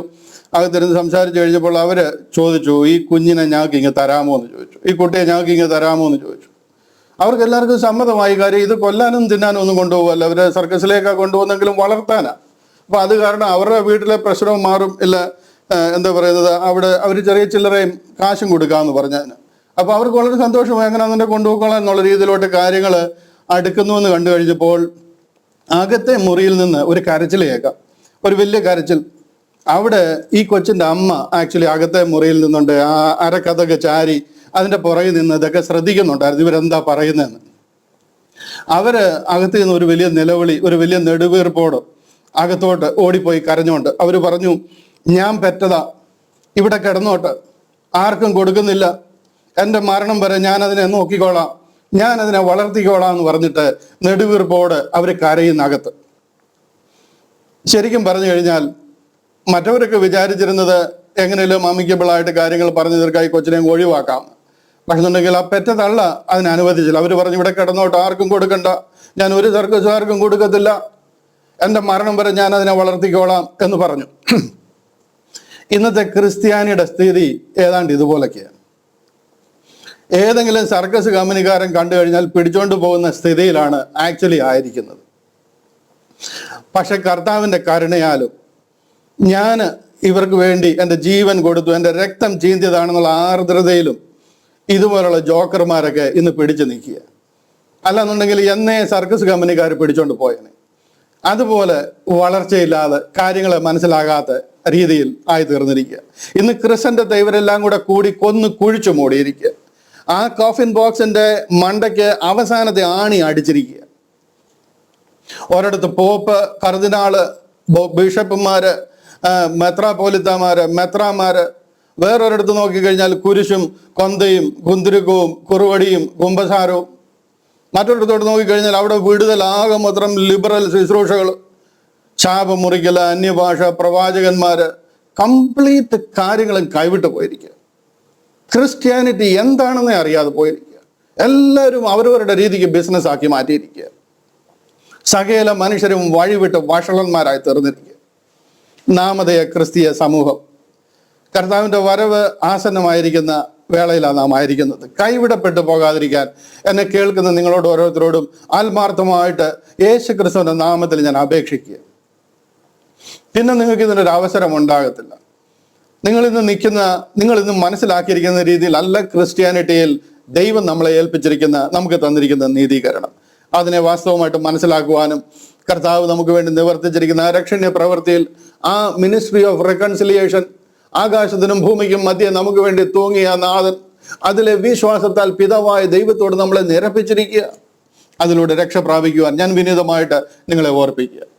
12-ാമത്തെ വാക്യത്തിലേക്ക് കടന്നു വരാം. റോമാലേഖനം 5-ാം അധ്യായം അതിന്റെ 12-ാമത്തെ വാക്യത്തിലേക്ക് വരാം. അവിടെ ഇങ്ങനെയാണ് പറയുന്നത്. റോമാലേഖനം 5-ാം അധ്യായം അതിന്റെ 12-ാമത്തെ വാക്യം. അതുകൊണ്ട് ഏക മനുഷ്യനാൽ പാപവും പാപത്താൽ മരണവും ലോകത്തിൽ കടന്നു. ഇങ്ങനെ എല്ലാവരും പാപം ചെയ്യാൽ മരണം സകല മനുഷ്യരിലും പരന്നിരിക്കുന്നു.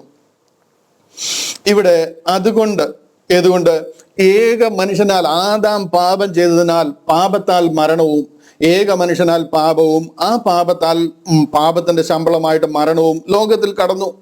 ഇങ്ങനെ എല്ലാവരും പാപം ചെയ്യുകയാൽ, നമ്മളൊന്നും ചെയ്തിട്ടില്ലെങ്കിലും ബൈ ഡിഫോൾട്ട് നാം പാപികളാകിയാൽ മരണം സകല മനുഷ്യരിലും പരന്നിരിക്കുന്നു. 12 മുതൽ 21 വരെയുള്ള വാക്യങ്ങളാണ് നമ്മൾ ഇന്ന് ചിന്തിക്കുന്നത്. ആ 21 വരെയുള്ള വാക്യങ്ങൾ എന്ന് പറയുന്നത് ആദമും യേശു ക്രിസ്തുവും തമ്മിലുള്ള ഒരു കമ്പാരിസണാണ്. ഞാൻ ഇന്ന് ആക്ച്വലി നിങ്ങളെ ഇതിന്റെ ഒരു ചാർട്ട് കാണിക്കേണ്ട, ഈ കമ്പാരിറ്റീവ് സ്റ്റഡിയിൽ ഈ രണ്ട് കമ്പാരിസന്റെ ഒരു ചാർട്ട് കാണിക്കേണ്ടത്. പക്ഷെ ഇന്ന് ഞാൻ ആ ചാർട്ട് കാണിച്ചാൽ ഒരു പക്ഷെ നിങ്ങൾക്ക് അത് ഞാൻ ഉദ്ദേശിക്കുന്നത് പോലും മനസ്സിലാകത്തില്ല. അതുകൊണ്ട് ഈ വിഷയം ഇന്ന് ഞാനൊന്ന് ഡെലിവർ ചെയ്തിട്ട് ഒന്ന് പറഞ്ഞ് മനസ്സിലാക്കിയിട്ട് അടുത്ത ക്ലാസ്സിൽ ആ ചാർട്ട് ഞാൻ കാണിച്ച് കൂടുതൽ അതിനെ വെളിപ്പെടുത്തി തരാം. ഇവിടെ 12 മുതൽ 21 വരെയുള്ള വാക്യം എന്ന് പറയുന്നത് ഒന്നാമത്തെ ആദാമും രണ്ടാമത്തെ ആദാമും, അതായത് ആദമും യേശു ക്രിസ്തുവും തമ്മിലുള്ള ഒരു കമ്പാരിസണാണ്. ആദാമ്യ പാപം മനുഷ്യവർഗത്തെ എങ്ങനെ ബാധിച്ചു എന്ന് പറയുക. ചില കാര്യങ്ങൾ നിങ്ങളെ ഒന്ന് പെട്ടെന്ന് ഓർത്തിരിക്കാനായിട്ട് ഞാൻ പറയാം. ഒന്നാമത്തെ ആദാം ഏക മനുഷ്യനാൽ പാപം ലോകത്തിൽ കടന്നു. ആദാമിൽ കൂടെയാണ് പാപം ലോകത്തിൽ കടന്നത്. ഏക മനുഷ്യനാൽ മരണം ലോകത്തിൽ വന്നു. നമ്മൾ മരിക്കാൻ കാര്യം ആദാമിന്റെ പാപമാണ്. ഏക ലംഘനത്താൽ അനേകർ മരിച്ചു. അതിന് കാരണം ആദമാണ്. ഏകന്റെ ലംഘനത്താൽ ശിക്ഷാവിധിയുടെ പ്രഖ്യാപനം ഉണ്ടായി. ഏകനാൽ മരണം വാണു, ഏകനാൽ ശിക്ഷാവിധി വന്നു. ഏകന്റെ അനുസരണക്കേടിനാൽ അനേകർ പാപികളായി. ഇതെല്ലാം ആദം ചെയ്ത പാപത്തിന്റെ പരിണത ഫലങ്ങളാണ്. ഇവിടെ 12-ാമത്തെ വാക്യം പറയാം, അതുകൊണ്ട് ഏക മനുഷ്യനാൽ പാപവും പാപത്താൽ മരണവും ലോകത്തിൽ കടന്നു. ഇങ്ങനെ എല്ലാവരും പാപം ചെയ്യാൽ മരണം സകല മനുഷ്യരിലും പരന്നിരിക്കുന്നു. 13-ാമത്തെ വാക്യം അവിടെ പറയാ, പാപമോ ന്യായപ്രമാണം വരെ ലോകത്തിൽ ഉണ്ടായിരുന്നു, എന്നാൽ ന്യായപ്രമാണം ഇല്ലാതിരിക്കുമ്പോൾ പാപത്തെ കണക്കിടുന്നില്ല. ഇവിടെ 13-ാമത്തെ വാക്യത്തിൽ മലയാളത്തിൽ ആ ബ്രാക്കറ്റ് കാണത്തില്ല. എന്നാൽ ഇംഗ്ലീഷിൽ കിങ് ജെയിംസ് വേർഷനിൽ നോക്കിയാൽ ഒരു ബ്രാക്കറ്റ് അവിടെ ആരംഭിക്കുക. ഈ ബ്രാക്കറ്റ് തീരുന്നത് 17-ാമത്തെ വാക്യം പറഞ്ഞു കഴിയുമ്പോഴാണ്. അതായത് 13 മുതൽ 17 വരെയുള്ള കാര്യങ്ങൾ ഒരു പാരന്തസിസിനകത്താണ് നിൽക്കുന്നത്, ഒരു ബ്രാക്കറ്റിനകത്തിലാണ് നിൽക്കുന്നത്. ആ ബ്രാക്കറ്റ് മുഴുവനും it is really filled with a precious truth ആണ്. ഇത് നിങ്ങൾ കാണാപ്പാഠം പഠിച്ചിരിക്കേണ്ട ഒരു പ്രഷ്യസ് ട്രൂത്ത്. ആ 13 മുതൽ 17 വരെയുള്ളത് ഒരു പാരന്തസിസ്, ഒരു ബ്രാക്കറ്റ്. ആ ബ്രാക്കറ്റിൽ നിറച്ചിരിക്കുക. ഇതിന്റെ ബേസിസിലാണ് പോൾ പറയുന്നത് കൃപയാലല്ലോ വിശ്വാസം മൂലം നാം രക്ഷിക്കപ്പെട്ടിരിക്കുന്നതെന്ന്.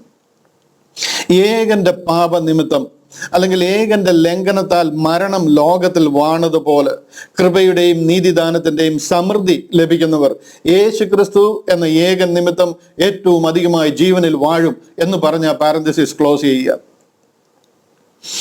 13 മുതൽ 14 വരെയുള്ള വാക്യങ്ങൾ നോക്കിക്കഴിഞ്ഞാൽ, ഈ 13-ാമത്തെ വാക്യം നമ്മൾ വായിച്ച 13, 14 വാക്യം നോക്കിക്കഴിഞ്ഞാൽ ആദം മുതൽ മോശ വരെ പാപത്തെ കണക്കാക്കുന്നില്ല.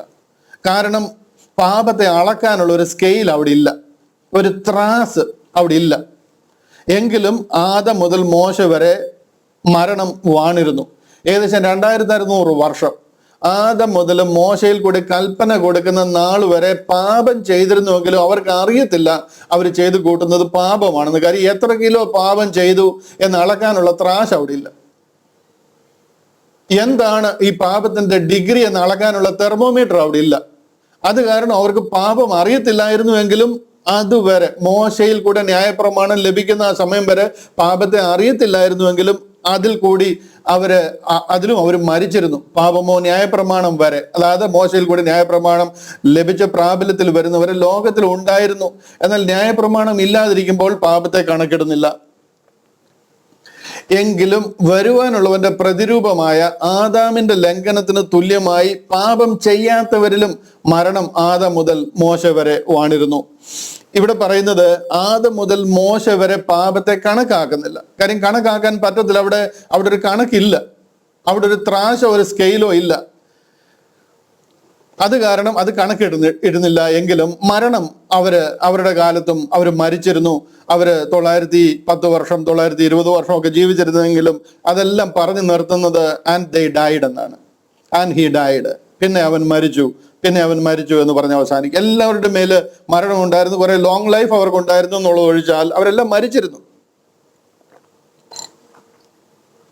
15-ാമത്തെ വാക്യം ഞാൻ ഇതിലേക്ക് തിരിച്ചു വരും. ഞാൻ ഇതിനെ കുറച്ചുകൂടെ ഓപ്പൺ ആക്കി തരാം.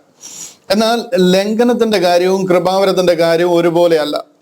ഏകന്റെ ലംഘനത്താൽ അനേകർ മരിച്ചുവെങ്കിൽ ദൈവകൃപയും ഏക മനുഷ്യനായി യേശു ക്രിസ്തുവിന്റെ കൃപയാലുള്ള ദാനവും അനേകർക്ക് വേണ്ടി ഏറ്റവും അധികം കവിഞ്ഞിരിക്കുന്നു.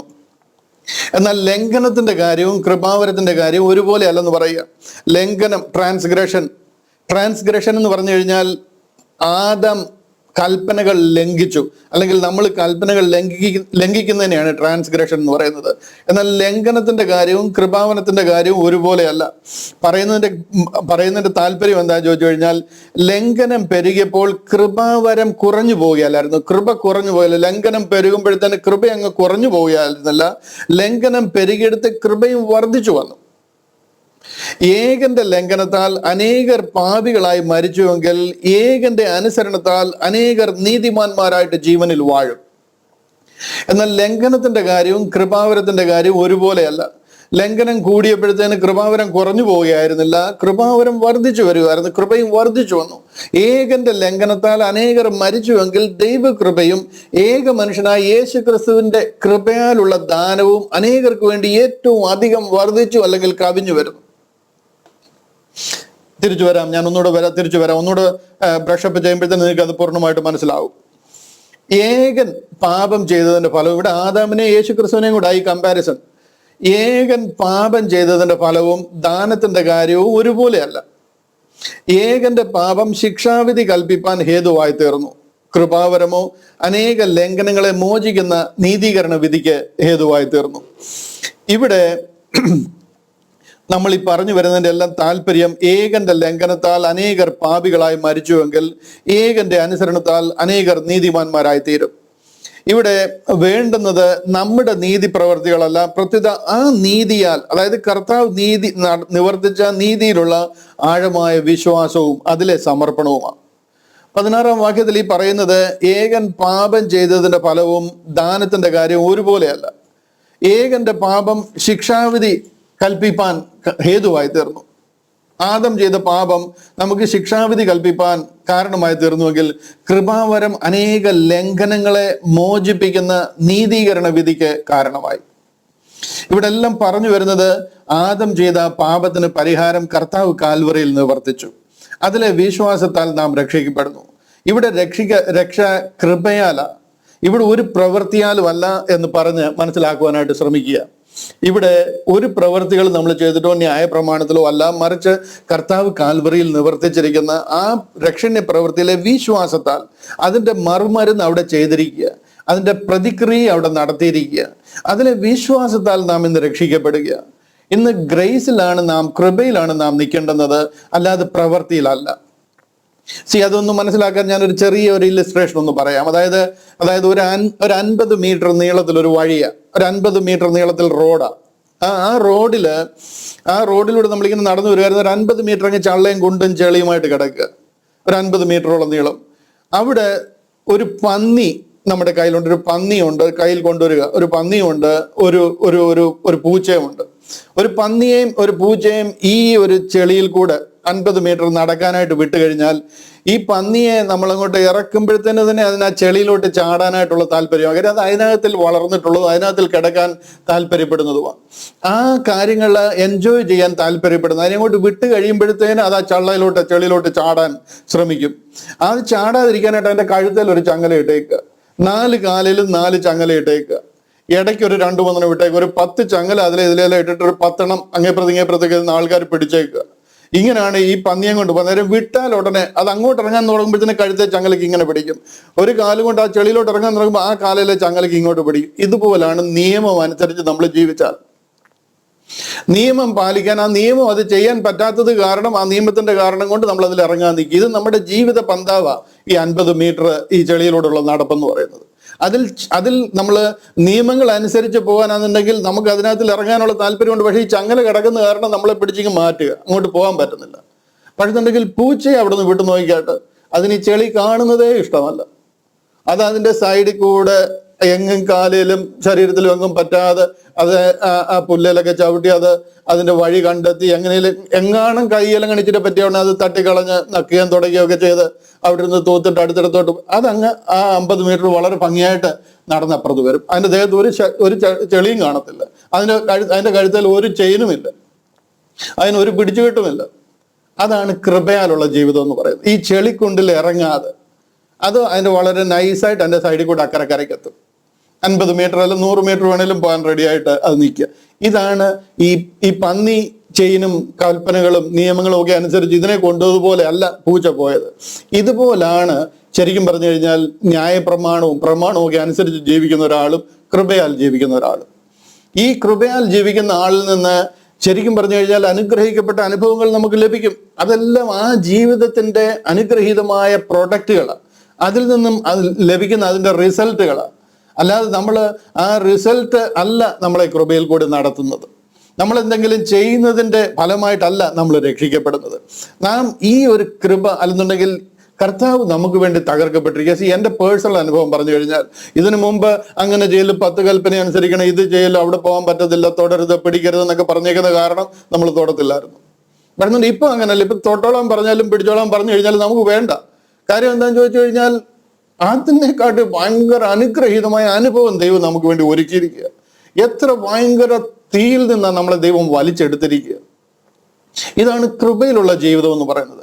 ഞാൻ എൻ്റെ അനുഭവം പറഞ്ഞെന്നുള്ളതേ ഉള്ളൂ. നിങ്ങൾക്ക് ഓരോരുത്തർക്കും നിങ്ങളുടെ അനുഭവം പറയാനുണ്ടായിരിക്കും. ഇന്ന് ഇന്ത്യ പാകിസ്ഥാൻ വാർ നടക്കുക. ഇന്ന് നിങ്ങൾക്ക് എത്ര പേർക്ക് അതിൽ പേടിയുണ്ട്? ഇന്ന് നിങ്ങൾ എത്ര പേര് അതിൽ പേടിക്കുന്നുണ്ട്? നിങ്ങൾക്ക് അത് കാണുമ്പോഴത്തേന് നമുക്ക് എന്തോ വലിയ പ്രശ്നങ്ങൾ വന്ന് സംഭവിക്കാൻ പോകുന്നു. ഓക്കെ, നമ്മുടെ സ്വന്തക്കാരും ബന്ധക്കാരും ഒക്കെ അവിടെയൊക്കെ ഉള്ളത് കാരണം നമുക്ക് പേടിയുണ്ട്, അവർക്കൊക്കെ എന്തെങ്കിലും വന്ന് സംഭവിക്കല്ലേ എന്നുള്ളത്. പേഴ്സണലായിട്ട് ചോദിച്ചു കഴിഞ്ഞാൽ എന്തിനേയും ഫേസ് ചെയ്യാനുള്ള ഒരു ധൈര്യമാണ് ദൈവം നമുക്ക് തന്നിരിക്കുന്നത്. എന്തിനേയും ഫേസ് ചെയ്യാനായിട്ട് എന്ത് സംഗതികളായെന്ന് പറഞ്ഞു കഴിഞ്ഞാൽ, കാര്യം അടുത്ത നിമിഷം ഇതിൻ്റെ ഒരു വേഴ്സ്റ്റ് കേസ് സിനാരിയോ, ഇതിൻ്റെ അടുത്ത റിസൾട്ട് എന്ന് പറയുന്നത് നാം സ്വർഗത്തിലാണ്. നമുക്ക് അനുഗ്രഹീതമായ അനുഭവമാണ് ദൈവം നമുക്ക് വേണ്ടി ഒരുക്കിയിരിക്കുന്നത്. ഞാൻ മടങ്ങി വരാം, നിങ്ങൾക്കത് മനസ്സിലാകുമെന്ന് ഞാൻ വിശ്വസിക്കുന്നു. ഇന്ന് നമ്മൾ ജീവിക്കുന്നത് പ്രമാണം ഉള്ളത് കൊണ്ടോ പ്രമാണം അനുസരിക്കണമെന്നുള്ളൊരു എന്നൊരു ഭയത്തിലോ ആവരുത്. മറിച്ച് കർത്താവിൻ്റെ കൃപയിലാവുമ്പോൾ പ്രമാണത്തിന്റെ ഫലങ്ങളൊക്കെ അത് പുറപ്പെടുവിക്കും ആസ് എ റിസൾട്ട്, അതിന്റെ ഫലമായിട്ട്. Today we are not saved by any law. ഒരു പ്രമാണത്തിന്റെ കാര്യത്തിലും അല്ല നമ്മൾ ഇത് രക്ഷിക്കപ്പെട്ടിരിക്കുന്നത്. നമ്മൾ ഇന്ന് ഒരു വാക്യം ഞാൻ അതിനുള്ള ബന്ധത്തിൽ നിന്ന് കാണിച്ചിട്ട്, റോമാലേഖനം 6-ാം അധ്യായം, അടുത്ത അധ്യായമാണ് നമ്മൾ പഠിക്കാൻ പോകുന്നത്. അതിന്റെ 14-ാമത്തെ വാക്യം അവിടെ പറയുന്നുണ്ടല്ലോ. റോമാലേഖനം 6-ാം അധ്യായം അതിന്റെ 14-ാം വാക്യം പറയുന്നുണ്ടോ, നിങ്ങൾ ന്യായപ്രമാണത്തിനല്ല കൃപയ്ക്ക് അത്ര അധീനരാകയാൽ പാപം നിങ്ങളിൽ കർത്തൃത്വം നടത്തുകയില്ലല്ലോ. You are not, for sin shall not have dominion over you, for ye are not under the law but under the grace. ഇവിടെ ഒരു 10 കൽപ്പനയുടെയും അടിസ്ഥാനത്തിലല്ല നിങ്ങൾ രക്ഷിക്കപ്പെട്ടിരിക്കുന്നത്. ഒരു പുതിയ നിയമവും തന്നതിലല്ല നിങ്ങൾ രക്ഷിക്കപ്പെട്ടിരിക്കുന്നത്. അപ്പൊ നിങ്ങൾക്ക് ചോദിക്കാം, പിന്നെ എന്തിനാണ് ക്രിസ്ത്യാനികൾ പുതിയ നിയമം തന്നിരിക്കുന്നത്? ഏത് നിയമമാണ് ക്രിസ്ത്യാനിക്ക് തന്നിരിക്കുന്നത്? ഏത് നിയമത്തിലാണ് താങ്കൾ രക്ഷിക്കപ്പെട്ടിരിക്കുന്നത്? ഇന്ന് ക്രിസ്ത്യാനി നിയമം എന്ന് പറഞ്ഞ് നടക്കാൻ കാര്യം, ബോഡി ഓഫ് ക്രൈസ്റ്റ് എന്ന് പറഞ്ഞാൽ എന്താണെന്ന് ക്രിസ്ത്യാനിക്ക് മനസ്സിലായിട്ടില്ല. കൃപായുഗം അല്ലെങ്കിൽ ഡിസ്പെൻസേഷൻ ഓഫ് ഗ്രേസ് എന്ന് പറയുന്ന ഈ കാലഘട്ടം എന്താണെന്ന് ക്രിസ്ത്യാനിക്ക് മനസ്സിലായിട്ടില്ല. കാര്യം എന്താണെന്ന് ചോദിച്ചു കഴിഞ്ഞാൽ, they did not rightly divide the word of truth.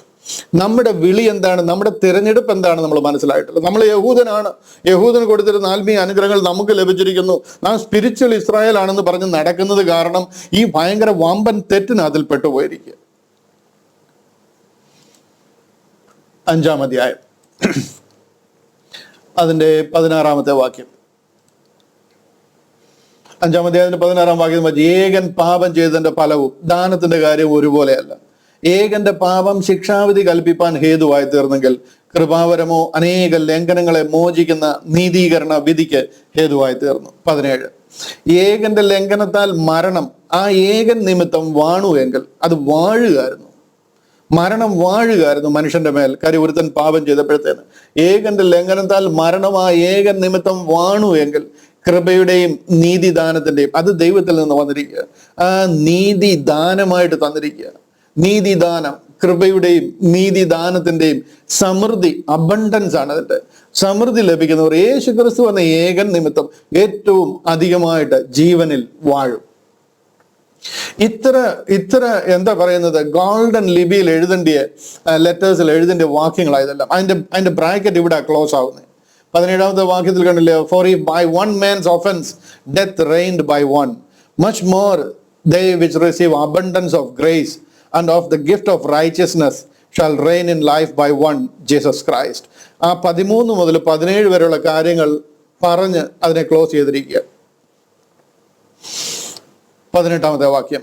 നിങ്ങൾക്ക് ഇവിടെ ഡൗട്ട് ഉണ്ടെങ്കിൽ എന്നോട് ചോദിക്കണം.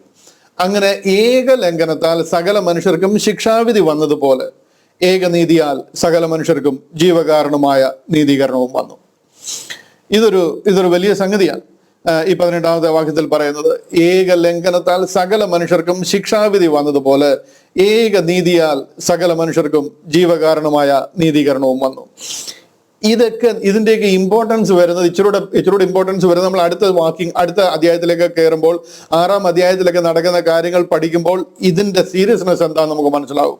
അല്ലെന്നുണ്ടെങ്കിൽ മുന്നോട്ടുള്ള ഡോക്ട്രിനുകൾ പഠിക്കുമ്പോൾ, ഏകന്റെ ലംഘനത്താൽ സകല മനുഷ്യർക്കും ശിക്ഷാവിധി വന്നതുപോലെ ഏകനീതിയാൽ സകല മനുഷ്യർക്കും ജീവകാരണമായ നീതീകരണവും വന്നു. 19-ാമത്തെ വാക്യം, ഏക മനുഷ്യന്റെ അനുസരണക്കേടിനാൽ അനേകർ പാപികളായി തീർന്നതുപോലെ ഏകന്റെ അനുസരണത്താൽ അനേകർ നീതിമാന്മാരായി തീരും. ചിലർ ചോദിക്കാറുണ്ട്, കർത്താവ് എൻ്റെ പാപങ്ങൾക്ക് വേണ്ടി മരിച്ചു എന്ന് പറയുന്നു.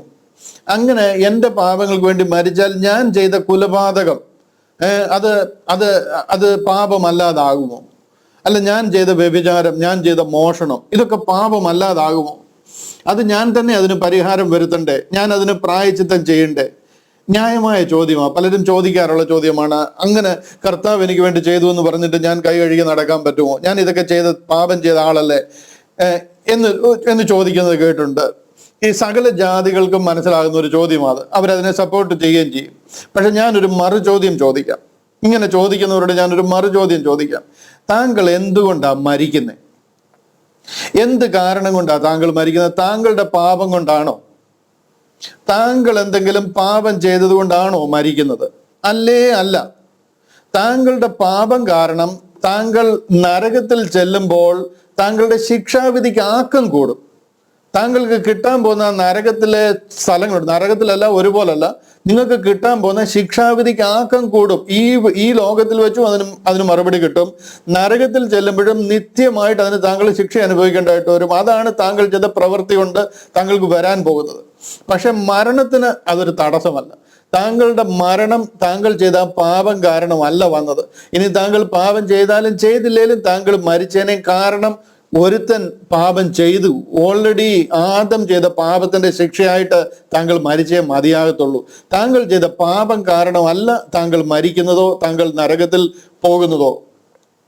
ഉദാഹരണത്തിന് താങ്കൾ 5-ാമത്തെ വയസ്സിൽ മരിച്ചിരുന്നുവെങ്കിൽ, 5 വയസ്സുള്ളപ്പം മരിച്ചിരുന്നുവെങ്കിൽ താങ്കൾ ചെയ്ത പാപം കാരണമാണോ ആ മരിച്ചത്? ഒന്നും അറിയാൻ വയ്യാത്തൊരു പ്രായമാണ്, 5-ാമത്തെ വയസ്സിൽ. അവിടെ മരിച്ചത് താങ്കളുടെ പാപം കാരണമേ അല്ല, ആദാമ്യ പാപം കാരണമാണ്. ശരിയല്ലേ? ആദാമ്യ പാപം കാരണമാണ് 5 വയസ്സുള്ള ഒരു കുട്ടി മരിക്കുന്നല്ല, അവന്റെ പാപം കാരണമല്ല. എന്ന് പറഞ്ഞതുപോലെ താങ്കൾ നിത്യജീവനിൽ കടക്കുന്നത് താങ്കൾ ചെയ്ത നീതി പ്രവൃത്തികൾ കാരണം അല്ലേ അല്ല. താങ്കൾ ചെയ്ത ഒരു നീതി പ്രവൃത്തിയും കാരണമല്ല നിത്യജീവനിൽ കടക്കുന്നത്. പ്രത്യുത കർത്താവ് നിവർത്തിച്ച നീതി പ്രവൃത്തിയിലെ ആഴമായ വിശ്വാസവും സമർപ്പണവും കാരണമാണ്. എന്നാൽ താങ്കൾ പ്രവർത്തിച്ച നീതി പ്രവർത്തികൾ നിത്യതയിൽ എത്തിയാൽ താങ്കൾക്ക് ഗുണം ചെയ്യും. അതിനനുസരിച്ചുള്ള പദവികൾ താങ്കൾക്ക് ലഭിക്കും. മറ്റേടത്ത് നടന്നിട്ട് നേരെ ഓപ്പോസിറ്റാ. പാപിയായിരുന്നപ്പോൾ താങ്കൾ ചെയ്ത പാപത്തിന്റെ ഫലമായിട്ട് താങ്കൾക്ക് നരകത്തിൽ ചെന്ന് കഴിയുമ്പോൾ ശിക്ഷ ലഭിക്കുന്ന പോലെ തന്നെ താങ്കൾ ഇവിടെ ചെയ്ത പ്രവൃത്തികൾ, ചെയ്തിട്ടുള്ള എല്ലാ പ്രവൃത്തികൾക്കും സ്വർഗത്തിൽ പ്രതിഫലം ലഭിക്കും എന്നുള്ളത് ഒഴിച്ചാൽ താങ്കൾ എന്തെങ്കിലും ചെയ്തതുകൊണ്ടല്ല താങ്കൾ സ്വർഗത്തിൽ പോകുന്നത്. താങ്കൾ എന്തെങ്കിലും ചെയ്തതുകൊണ്ടല്ല താങ്കൾ മരിക്കുന്നത് എന്ന് പറഞ്ഞതുപോലെ തന്നെ താങ്കൾ എന്തെങ്കിലും ചെയ്തതുകൊണ്ടല്ല താങ്കൾ സ്വർഗത്തിൽ പോകുന്നത്. സ്വർഗത്തിൽ ചെന്ന് കഴിഞ്ഞാൽ താങ്കൾ ചെയ്തതിന് താങ്കൾക്ക് പ്രതിഫലം കിട്ടും. ഏക മനുഷ്യന്റെ അനുസരണക്കേടിനാൽ അനേകർ പാപികളായി തീർന്നത് പോലെ ഏകന്റെ അനുസരണത്താൽ അനേകർ നീതിമാന്മാരായി തീരും. മനസ്സിലാകുന്നുണ്ടോ? ഒരു നിസ്സാരക്കാരന് മനസ്സിലാകാവുന്ന കാര്യമായത്. ഇതൊക്കെ നമ്മുടെ ബേസിക്സ് ആണെന്ന് പറഞ്ഞിട്ടാണ് വേറെ പലയിടത്തും അടിസ്ഥാനം തേടിപ്പോയിരിക്കുന്നത്.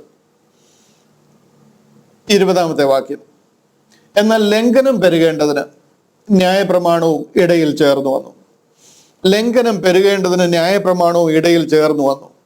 എങ്കിലും പാപം പെരുകിയെടുത്ത് കൃപ അത്യന്തം വർദ്ധിച്ചു. അനാവശ്യമായിട്ട് തെറ്റായിട്ട് പഠിപ്പിച്ചിരിക്കുന്ന വാക്യങ്ങളാണ് ഇതൊക്കെ. ലംഘനം പെരുകിയെടുത്ത് ന്യായപ്രമാണം ഇടയിൽ ചേർന്ന് വന്നു എന്ന് പറഞ്ഞു കഴിഞ്ഞാൽ ന്യായപ്രമാണം ആദ്യം മുതലേ ഇല്ല, ഇതിനിടയിലാണ് അത് വന്നത്. 2600 വർഷം കഴിഞ്ഞതിന് ശേഷമാണ് അത് കൊടുക്കുന്നത്. അതിനു മുമ്പും ജനമുണ്ടായിരുന്നു, ജനം ഇവിടെ ജീവിക്കുന്നുണ്ടായിരുന്നു, മരിക്കുന്നുണ്ടായിരുന്നു. അത് ഇടയിൽ ചേർന്ന് വന്നു. ചേർന്ന് വന്നു കഴിഞ്ഞപ്പോൾ പാപം പെരുകി. പാപം പെരുകി എന്ന് പറഞ്ഞു കഴിഞ്ഞാൽ ആൾക്കാർ പാപം ചെയ്യുന്നതിൻ്റെ നമ്പർ കൂടിയെന്നല്ല, മറിച്ച് പാപം എന്താണെന്ന് ഹൈലൈറ്റഡ് ആകാൻ തുടങ്ങി. അത് ചെയ്യരുതെന്ന് പറഞ്ഞേക്കുന്ന കാരണം അതിനെ തൂക്കി നോക്കുന്ന ഒരു ത്രാശ് കൈ കിട്ടിക്കഴിഞ്ഞപ്പോൾ നമ്മൾ എത്ര കിലോ പാപം ഇന്ന് ചെയ്തു എന്ന് മനസ്സിലാക്കാൻ പറ്റി. അതാണ് പാപം പെരുകി എന്ന് പറഞ്ഞിരിക്കുന്നത്. എങ്കിലും പാപം പെരുകിയെടുത്ത് കൃപ അത്യന്തം വർദ്ധിച്ചു. ന്യായപ്രമാണം വന്നപ്പോൾ എത്ര വലിയ പാപിയാണ് ഓരോരുത്തരുമെന്ന് ബോധ്യം വന്നു. അങ്ങനെ പാപത്തിന്റെ പെരുപ്പം നമുക്ക് മനസ്സിലായി. അത് എത്രമാത്രം ഹൈലൈറ്റഡ് ആയോ അത്രമാത്രം അതിൻ്റെ മേലെ കൃപ വിളങ്ങുവാനായിട്ട് തുടങ്ങി. അതായത് there is no sin in the world that grace cannot clear. നിങ്ങള് വലിയ പാപമാണ് ചെയ്തിരിക്കുന്നത്, ഈ പാപം ഗ്രേസിനാൽ കഴുകപ്പെടാൻ പറ്റത്തില്ല, അതിന്റെ മേലെ ഒന്നും ഗ്രേസ് ഉണ്ടാകത്തില്ല എന്ന് നിങ്ങൾ ചിന്തിക്കുന്നുണ്ടെങ്കിൽ അങ്ങനെയല്ല. പാപം പെരുകിയെടുത്ത് അതിന്റെ മേലെ ദൈവത്തിന്റെ കൃപ വർദ്ധിക്കുവാനായിട്ട് ഇടയായി തീർന്നു. കർത്താവിന്റെ രക്തത്തിന് മായ്ക്കാൻ കഴിയാത്ത ഒരു പാപവും ഇന്ന് താങ്കളിലില്ല, ഇന്ന് ഈ ലോകത്തിലില്ല. ലോകത്തിലെ ഏറ്റവും വലിയ പാപത്തെയും പാപിയെയും രക്ഷിച്ചുകൊണ്ടാണ് ഈ കാലഘട്ടം ആരംഭിച്ചിരിക്കുന്നത് തന്നെ. Dispensation of the grace of God എന്ന് പറയുന്നൊരു കാലഘട്ടം ആരംഭിച്ചിരിക്കുന്നത് തന്നെ ഏത് പാപവും ലോകത്തിൽ ദൈവം ക്ഷമിക്കും, എന്നാൽ പരിശുദ്ധാത്മാവിനെതിരെ ദൂഷണം പറയുന്ന പാപം ഈ ലോകത്തിൽ ക്ഷമിക്കത്തില്ല എന്ന് പറയുന്ന ആ പാപം ചെയ്തവനെ രക്ഷിച്ചുകൊണ്ടാണ് ഈ പദ്ധതി ആരംഭിച്ചിരിക്കുന്നത്. ഇവിടെ ഞാനൊരു വാക്യം പ്രൊജക്റ്റ് ചെയ്യാം.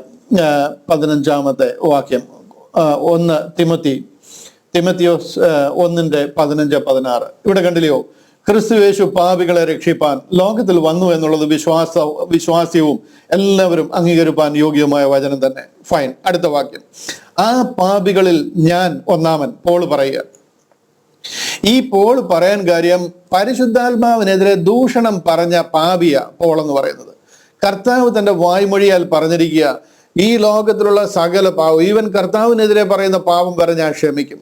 പക്ഷെ പരിശുദ്ധാത്മാവിനെതിരെ ദൂഷണം പറയുന്നവനോട് ഈ ലോകത്തിലും വരുവാനുള്ളതിലും, അതായത് കിങ്ഡം ഓഫ് ഹെവൻ, സ്വർഗത്തിൽ നിന്ന് വരാനിരിക്കുന്ന ആ സ്വർഗീയ രാജ്യത്തിലും അവനോട് ക്ഷമിക്കത്തില്ല എന്ന് പറഞ്ഞിരിക്കുന്ന പാപത്തെയാണ് ഇവിടെ ക്ഷമിച്ചിരിക്കുന്നത്. ആ പാപം ചെയ്ത ആളാണ് പോൾ. അൺപാർഡനബിൾ സിൻ ചെയ്ത ആള്. സ്തേഫാനോസിനെ, പരിശുദ്ധാത്മാ പൂർണ്ണനായി നിന്ന സ്തേഫാനോസിനെ എറിഞ്ഞു കൊല്ലുവാനും ആ എറിഞ്ഞു കൊന്നുകൊണ്ട് പരിശുദ്ധാത്മാവിനെതിരെ ദൂഷണം പറഞ്ഞ ആളാ പോൾ. അതുകൊണ്ട് ആ പോൾ പറയുന്ന ആ പാപികളിൽ ഞാൻ ഒന്നാമൻ, of whom I am chief. മനസ്സിലായോ? എന്നിട്ട് അടുത്ത വാക്യത്തിൽ പറയാ, എന്നിട്ടും ഞാൻ അത്രയും വലിയ പാപിയായിട്ടും യേശു ക്രിസ്തു നിത്യജീവനായിക്കൊണ്ട്, എനിക്ക് നിത്യജീവൻ തരാനായിക്കൊണ്ട്, തന്നിൽ വിശ്വസിപ്പാനുള്ളവർക്ക്, അതായത് എനിക്ക് നിങ്ങൾക്കും പോളിന് ശേഷം അതിൽ വിശ്വസിച്ച് വരാനുള്ളവർക്ക് ദൃഷ്ടാന്തത്തിനായിട്ട്, ഒരു പാറ്റേൺ ആയിട്ട് പോളിനെ നിർത്തിയിരിക്കുക. ദൃഷ്ടാന്തത്തിനായിട്ട് സകല ദീർഘക്ഷമയും ഒന്നാമനായ എന്നിൽ കാണിക്കേണ്ടതിന് എനിക്ക് കരുണ ലഭിച്ചു. അങ്ങനെ ആരംഭിച്ചിരിക്കുന്ന ഒരു കാലമായത്. ഇവിടെ ഒരു പാപത്തിനും പരിഹാരമില്ലാതില്ല. ഇവിടെ താങ്കൾ ചെയ്ത ഒരു പാപവും കർത്താവിന്റെ രക്തത്താൽ കഴുകപ്പെടാത്തവണ്ണം ഒരു പാപവുമില്ല. ഇന്ന് ഈ പ്രസംഗം കേൾക്കുമ്പോൾ, ഈ ബൈബിൾ ക്ലാസ് അറ്റൻഡ് ചെയ്യുമ്പോൾ നിങ്ങൾ കർത്താവിൽ വിശ്വസിച്ചു കഴിഞ്ഞാൽ ഈ സെക്കൻഡിൽ നിങ്ങൾ വിടുവിക്കപ്പെടുക, നിങ്ങൾ രക്ഷിക്കപ്പെടുക. അത്ര അമൂല്യമായ ഒരു സുവിശേഷമാണ് കർത്താവ് ഇതിൽ കൂടെ നമ്മളെ അറിയിക്കുന്നത്. ഇവിടെ കഴുകിക്കളയാൻ കഴിയാത്ത ഒരു പാപവുമില്ല. കർത്താവിന്റെ രക്തത്താൽ ഇന്ന് പരിപൂർണമായ വീണ്ടെടുപ്പ് നമുക്ക് ലഭിച്ചിരിക്കുക. 20-ാമത്തെ വാക്യത്തിൽ അതാ പറയുന്നത്. 20-ാമത്തെ വാക്യം പറയുന്ന, ലംഘനം പെരുകേണ്ടതിന് ന്യായപ്രമാണവും ഇടയിൽ ചേർന്ന് വന്നു, എങ്കിലും പാപം പെരുകിയെടുത്ത് കൃപ അത്യന്തം വർദ്ധിച്ചു. ഇവിടെ പാപം പെരുകി എന്നൊക്കെ പറയുന്നത്, ജനം പറയുന്നത് എന്ത് പാപം വേണമെങ്കിലും ചെയ്യാം, അത് എത്ര ചെയ്തെന്ന് പറഞ്ഞു കഴിഞ്ഞാലും കൃപ അതിന്റെ മേൽ പെരുകും. അതൊക്കെ കൃപ എന്താണെന്ന് അറിയാൻ വയ്യാത്ത കുറെ പേര് ഇറങ്ങി കൃപയെ നാണക്കെടുത്തിയിട്ടുണ്ട്. അല്ലെന്നുണ്ടെങ്കിൽ നമുക്കിത് പറയാൻ വയ്യാത്ത രീതിയിൽ നമ്മുടെ വഴി അടച്ചു കളഞ്ഞിട്ടുണ്ട്. അവരൊക്കെ പറഞ്ഞു പരത്തിയിരിക്കുന്ന തെറ്റായ പഠിപ്പിക്കലുകളാണ്. അതല്ല കൃപായുഗത്തിലെ സുവിശേഷം. ഒരു പാപവും ചെയ്യാൻ നമുക്ക് അധികാരമില്ല. പാപത്തെ അതിന്റെ രാഗമോഹത്തോടു കൂടി ക്രൂശിക്കാനാണ് നമ്മളോട് പറഞ്ഞിരിക്കുന്നത്. ഒരു പാപത്തിലും രസിക്കാൻ നമുക്ക് അനുവാദമില്ല. കൃപയെന്ന് പറയുന്നത് പാപം ചെയ്യാനുള്ള ലൈസൻസ് അല്ല. ഒരു പാപവും ചെയ്യാൻ നമുക്ക് അധികാരമില്ല. എന്നാൽ ലംഘനം പെരുകേണ്ടതിന് ന്യായപ്രമാണവും ഇടയിൽ ചേർന്ന് വന്നു, എങ്കിലും പാപം പെരുകിയെടുത്ത് കൃപ അത്യന്തം വർദ്ധിച്ചു. ഇവിടെ നിങ്ങളുടെ പാപം എത്ര ആയിരുന്നു എന്നുള്ളതേ വിഷയമല്ല. എത്ര പാപമായിരുന്നാലും, എത്ര വലിയ കടും ചുവപ്പായിരുന്നാലും അതിനെ ഹിമം പോലെ വെളുപ്പിക്കുവാൻ കഴിയുന്ന ഒരു വലിയ പ്രായശ്ചിത്ത യാഗമാണ് കാൽവറിയിൽ നടന്നിരിക്കുന്നത്.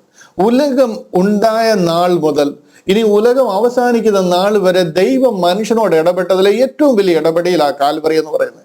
അതിലെ വിശ്വാസത്താൽ സകല മനുഷ്യരെ രക്ഷിക്കപ്പെടുമെന്ന് പരിശുദ്ധ ആത്മാവിനാൽ എഴുതി നമ്മുടെ കയ്യിൽ തന്നിരിക്കുക. ഇതിൻ്റെ അപ്പുറത്ത് നമുക്ക് വേറെ ഉലകത്തിൽ ഇനി ഒരു പ്രൂഫുമില്ല. ഇത് പരിശുദ്ധ ആത്മാവിനാൽ എഴുതിയിരിക്കുന്ന ഒരു പ്രമേയമാണ്. ഇതിൽ എഴുതി നമ്മുടെ കയ്യിൽ തന്നിരിക്കുക, താങ്കളുടെ പാപം എത്ര കടും ചുവപ്പായിരുന്നാലും അതിനെ നീതീകരിക്കുവാൻ, ജസ്റ്റിഫൈ ചെയ്യുവാൻ കർത്താവ് കാൽവറിയിൽ നിവർത്തി യാഗമായിരിക്കുക. നിങ്ങൾക്ക് ജസ്റ്റിഫിക്കേഷൻ എന്താണെന്ന് മനസ്സിലായോ? ജസ്റ്റിഫൈ ചെയ്യുക എന്ന് പറയുന്നത്. പഴയ കാലത്ത് നമ്മൾ ടൈപ്പ് റൈറ്റർ ഉപയോഗിച്ചാണ് ടൈപ്പ് ചെയ്തിരുന്നത്. ടൈപ്പ് ചെയ്യുമ്പോൾ നമ്മൾ ഇങ്ങേയറ്റവും അങ്ങേയറ്റവും എങ്ങും എത്തത്തില്ല. നമ്മൾ ടൈപ്പ് ചെയ്ത് കഴിഞ്ഞു കഴിഞ്ഞാൽ ചില വാക്കുകൾ അങ്ങേയറ്റം വരെ പോകും, പിന്നെ അടുത്ത ലൈനിൽ ചെന്ന് കഴിയുമ്പോഴത്തേന് അത് ആ സൈഡ് അങ്ങേയറ്റം വരെ ചെല്ലത്തില്ല. ചില വാക്കുകളുടെ നീളവും വലിപ്പവും ഒക്കെ അനുസരിച്ച് അത് ഇടയ്ക്കും മുട്ടിനുമായിട്ട് ഇങ്ങനെ നിൽക്കും. നമുക്കതിനൊന്നും ഒരു വൃത്തിയാക്കാൻ പറ്റത്തില്ല. അങ്ങോട്ടും ഇങ്ങോട്ടും ഒരു സൈഡ് ഒരു പരുവത്തിന് നമുക്ക് ഒരു സൈഡ് നമുക്ക് കിട്ടും, പക്ഷെ മറ്റേ സൈഡ് ഒരിക്കലും ആ വാക്കിന്റെ വലിപ്പം അനുസരിച്ച് നീണ്ടും കുറുകി നിൽക്കും.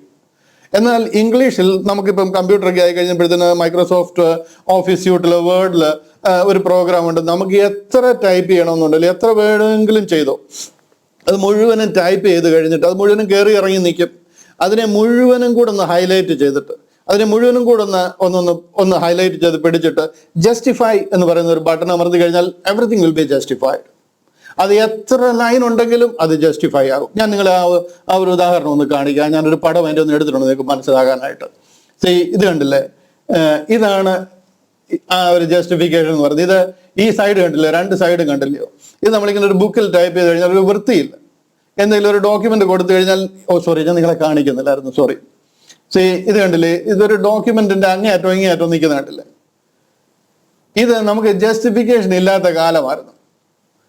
ഇതെല്ലാം പാപം. അങ്ങേറ്റത്തും ഇങ്ങേറ്റത്തെല്ലാം കാണുന്നത് പാപത്തിന് തുല്യമാണ്. നമ്മൾ നീതീകരണം ലഭിച്ചിട്ടില്ലായിരുന്നു എന്ന് പറയുന്ന പോലെ ഇത് കണ്ടില്ല. എന്നാൽ ജസ്റ്റിഫൈ ചെയ്ത ഒരു ഡോക്യുമെന്റ് ഞാൻ കാണിക്കാം. ഒറ്റ ബട്ടൺ ജസ്റ്റിഫൈ ചെയ്ത് കഴിയുമ്പോഴത്തേന് കണ്ടില്ലേ, രണ്ട് സൈഡും 100% ക്ലിയർ ആയിട്ടില്ലേ. ഇതിന് ഒരു വാക്ക് പോലും കൂടിയിട്ടുമില്ല, ഒരു വാക്ക് പോലും കുറഞ്ഞിട്ടുമില്ല. പക്ഷേ ജസ്റ്റിഫൈ എന്ന് പറഞ്ഞ കമാൻഡ് കൊടുത്തു കഴിഞ്ഞപ്പോഴത്തേനും അത് മുഴുവനും ജസ്റ്റിഫൈ ആയി. മനസ്സിലായോ നിങ്ങൾക്ക് ഞാൻ പറയുന്നത് എന്താണെന്ന്? എന്ന് പറഞ്ഞതുപോലെ നിങ്ങളുടെ പാപം എത്ര ലിസ്റ്റ് ചെയ്യാൻ കഴിയാത്തതാണെന്ന് പറഞ്ഞു കഴിഞ്ഞാലും അത് മുഴുവനും കൂടെ ദൈവത്തിന്റെ സന്നിധിയിൽ വന്നിട്ട് കർത്താവിന്റെ സന്നിധിയിൽ ആ കാൽവറിയിലെ വിശ്വാസത്താൽ എവറിത്തിങ് വിൽ ബി ജസ്റ്റിഫൈഡ്. 20-ാമത്തെ വാക്യം. 20-ാമത്തെ വാക്യം നമ്മൾ വായിച്ചത് ഇങ്ങനെയായിരുന്നു. 20-ാമത്തെ വാക്യത്തിൽ ഒരു സെക്കൻഡ്. 20-ാമത്തെ വാക്യം. എന്നാൽ ലംഘനം പെരുകേണ്ടതിന് ന്യായപ്രമാണം ഇടയിൽ ചേർന്ന് വന്നു, എങ്കിലും പാപം പെരുകെടുത്ത് കൃപ അത്യന്തം വർദ്ധിച്ചു. 21. പാപം മരണത്താൽ വാണതുപോലെ. എങ്ങനെ? ആ പാപം മരണത്താൽ വാണതുപോലെ കൃപയും നമ്മുടെ കർത്താവായ യേശു ക്രിസ്തു മുഖാന്തരം നീതിയാൽ നിത്യജീവനായിക്കൊണ്ട് വാഴേണ്ടത് തന്നെ. മനസ്സിലായോ? ഇവിടെ പാപം അതിന്റെ ഫലമായിട്ട് മരണം വാണതുപോലെ കൃപയും നമ്മുടെ കർത്താവായ യേശു ക്രിസ്തു മുഖാന്തരം നീതിയാൽ നിത്യജീവനായിക്കൊണ്ട് വാഴേണ്ടത് തന്നെ. ഈ നിത്യജീവൻ എന്നൊരു വാക്ക് പോള് ആദ്യമായിട്ട് എഴുതുന്നത് ഇവിടെയാണ്. അതിൻ്റെ ആ ഒരു ഗാംഭീര്യത എന്തുകൊണ്ടെന്ന് മനസ്സിലാക്കുവാൻ പോളിന് അതിനേക്കാട്ടിൽ അപ്പുറത്ത് അതിനൊന്ന് പറഞ്ഞ് മനസ്സിലാക്കാൻ കഴിയുന്നില്ല. ഇവിടെ ആ പോൾ ആദ്യമായിട്ട് നിത്യജീവൻ എന്നൊരു വാക്ക് ബൈബിളിൽ എഴുതുന്നത്. 20-ാമത്തെ വാക്യത്തിൽ പറഞ്ഞത് where sin abound, grace did much more abound. 21-ാമത്തെ വാക്യത്തിൽ പറയുക നിത്യജീവനായിക്കൊണ്ട് നീതിയാൽ യേശു ക്രിസ്തു മുഖാന്തരം നീതിയാൽ നിത്യജീവനായിക്കൊണ്ട് വാഴേണ്ടത് തന്നെ.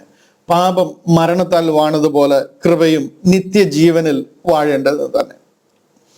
ഈ റോമാലേഖനം 5-ാം അധ്യായം എന്ന് പറയുന്നത് ഒരു glorious chapter in this book of romance. ഇത് പറഞ്ഞു തുടങ്ങുന്നത് തന്നെ 1-ാമത്തെ വാക്യം തന്നെ പറഞ്ഞു തുടങ്ങുന്നത് കണ്ടില്ലേ? 1-ാമത്തെ വാക്യത്തിൽ പറഞ്ഞു തുടങ്ങിയത് തന്നെ ഇങ്ങനെയാണ്: Therefore, being justified by faith, we have peace with God through our Lord Jesus Christ. വിശ്വാസത്താൽ നീതീകരിക്കപ്പെട്ടിട്ട് നമ്മുടെ കർത്താവായ യേശു ക്രിസ്തു മൂലം നമുക്ക് ദൈവത്തോട് സമാധാനമുണ്ട്. Praise God. എനിക്ക് ഈ ചാപ്റ്റർ മനസ്സിലാകുന്നു എന്ന് ഞാൻ വിശ്വസിക്കുന്നു. ഞാൻ ഈ ചാപ്റ്ററിനെ ഒന്നുകൂടെ റീക്യാപ്പ് ചെയ്യും. അങ്ങനെ ഈ സംഗതികൾ നിങ്ങളുടെ മനസ്സിൽ അതൊന്ന് പഠിക്കുവാനും അതിനെ ഒന്നുകൂടെ റീക്യാപ്പ് ചെയ്തുകൊണ്ട് ഇത് രണ്ടിൻ്റെയും കൂടെ ഒരു കമ്പാരിസൺ ഞാൻ കാണിക്കും. ആദാമും യേശു ക്രിസ്തുവും തമ്മിലുള്ള ആ ഒരു കമ്പാരിസൺ അതുകൂടെ മനസ്സിലായി കഴിയുമ്പോഴത്തേന് നിങ്ങൾക്ക് ഈ വിഷയം കുറെ കൂടെ കാര്യങ്ങൾ മനസ്സിലാവും.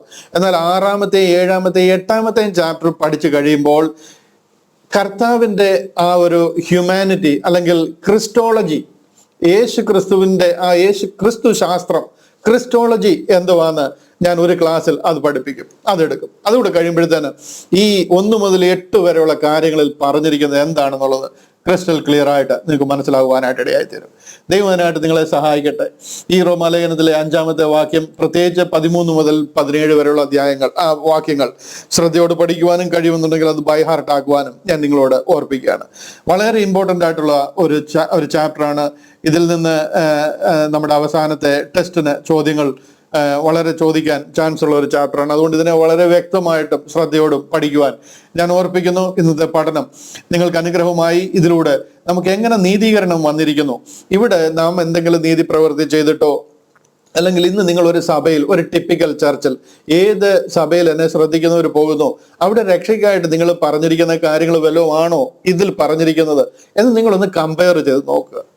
ഈ പിതാക്കന്മാരുടെയും പിതൃസമ്പ്രദായങ്ങളുടെയും സഭ എന്താണ്, സഭയ്ക്ക് എന്ത് സംഭവിക്കാൻ പോകുന്നു എന്നറിയാൻ വയ്യാത്ത നേതാക്കന്മാരും ഒക്കെ ചെയ്തെടുത്തിരിക്കുന്ന ഉപദേശങ്ങളിൽ അകപ്പെട്ടു പോയി നിങ്ങളുടെ ജീവിതം നഷ്ടമായി പോകാതിരിക്കാൻ ഈ വചനത്തെയും തിരുവചനത്തെയും ഈ അധ്യായത്തിൽ ഇന്ന് നമ്മൾ ചിന്തിച്ച വിഷയങ്ങളെയൊക്കെ ശ്രദ്ധയോട് പഠിക്കുവാൻ ഒരിക്കൽ കൂടി നിങ്ങളെ ഓർപ്പിക്കുകയും പ്രബോധിപ്പിക്കുകയും ചെയ്തുകൊണ്ട് വാക്കുകൾക്ക് വിരാമം കുറിക്കുന്നു. കർത്താവിന്റെ കൃപ നമ്മോട് കൂടെ ഇരിക്കുമാറാകട്ടെ.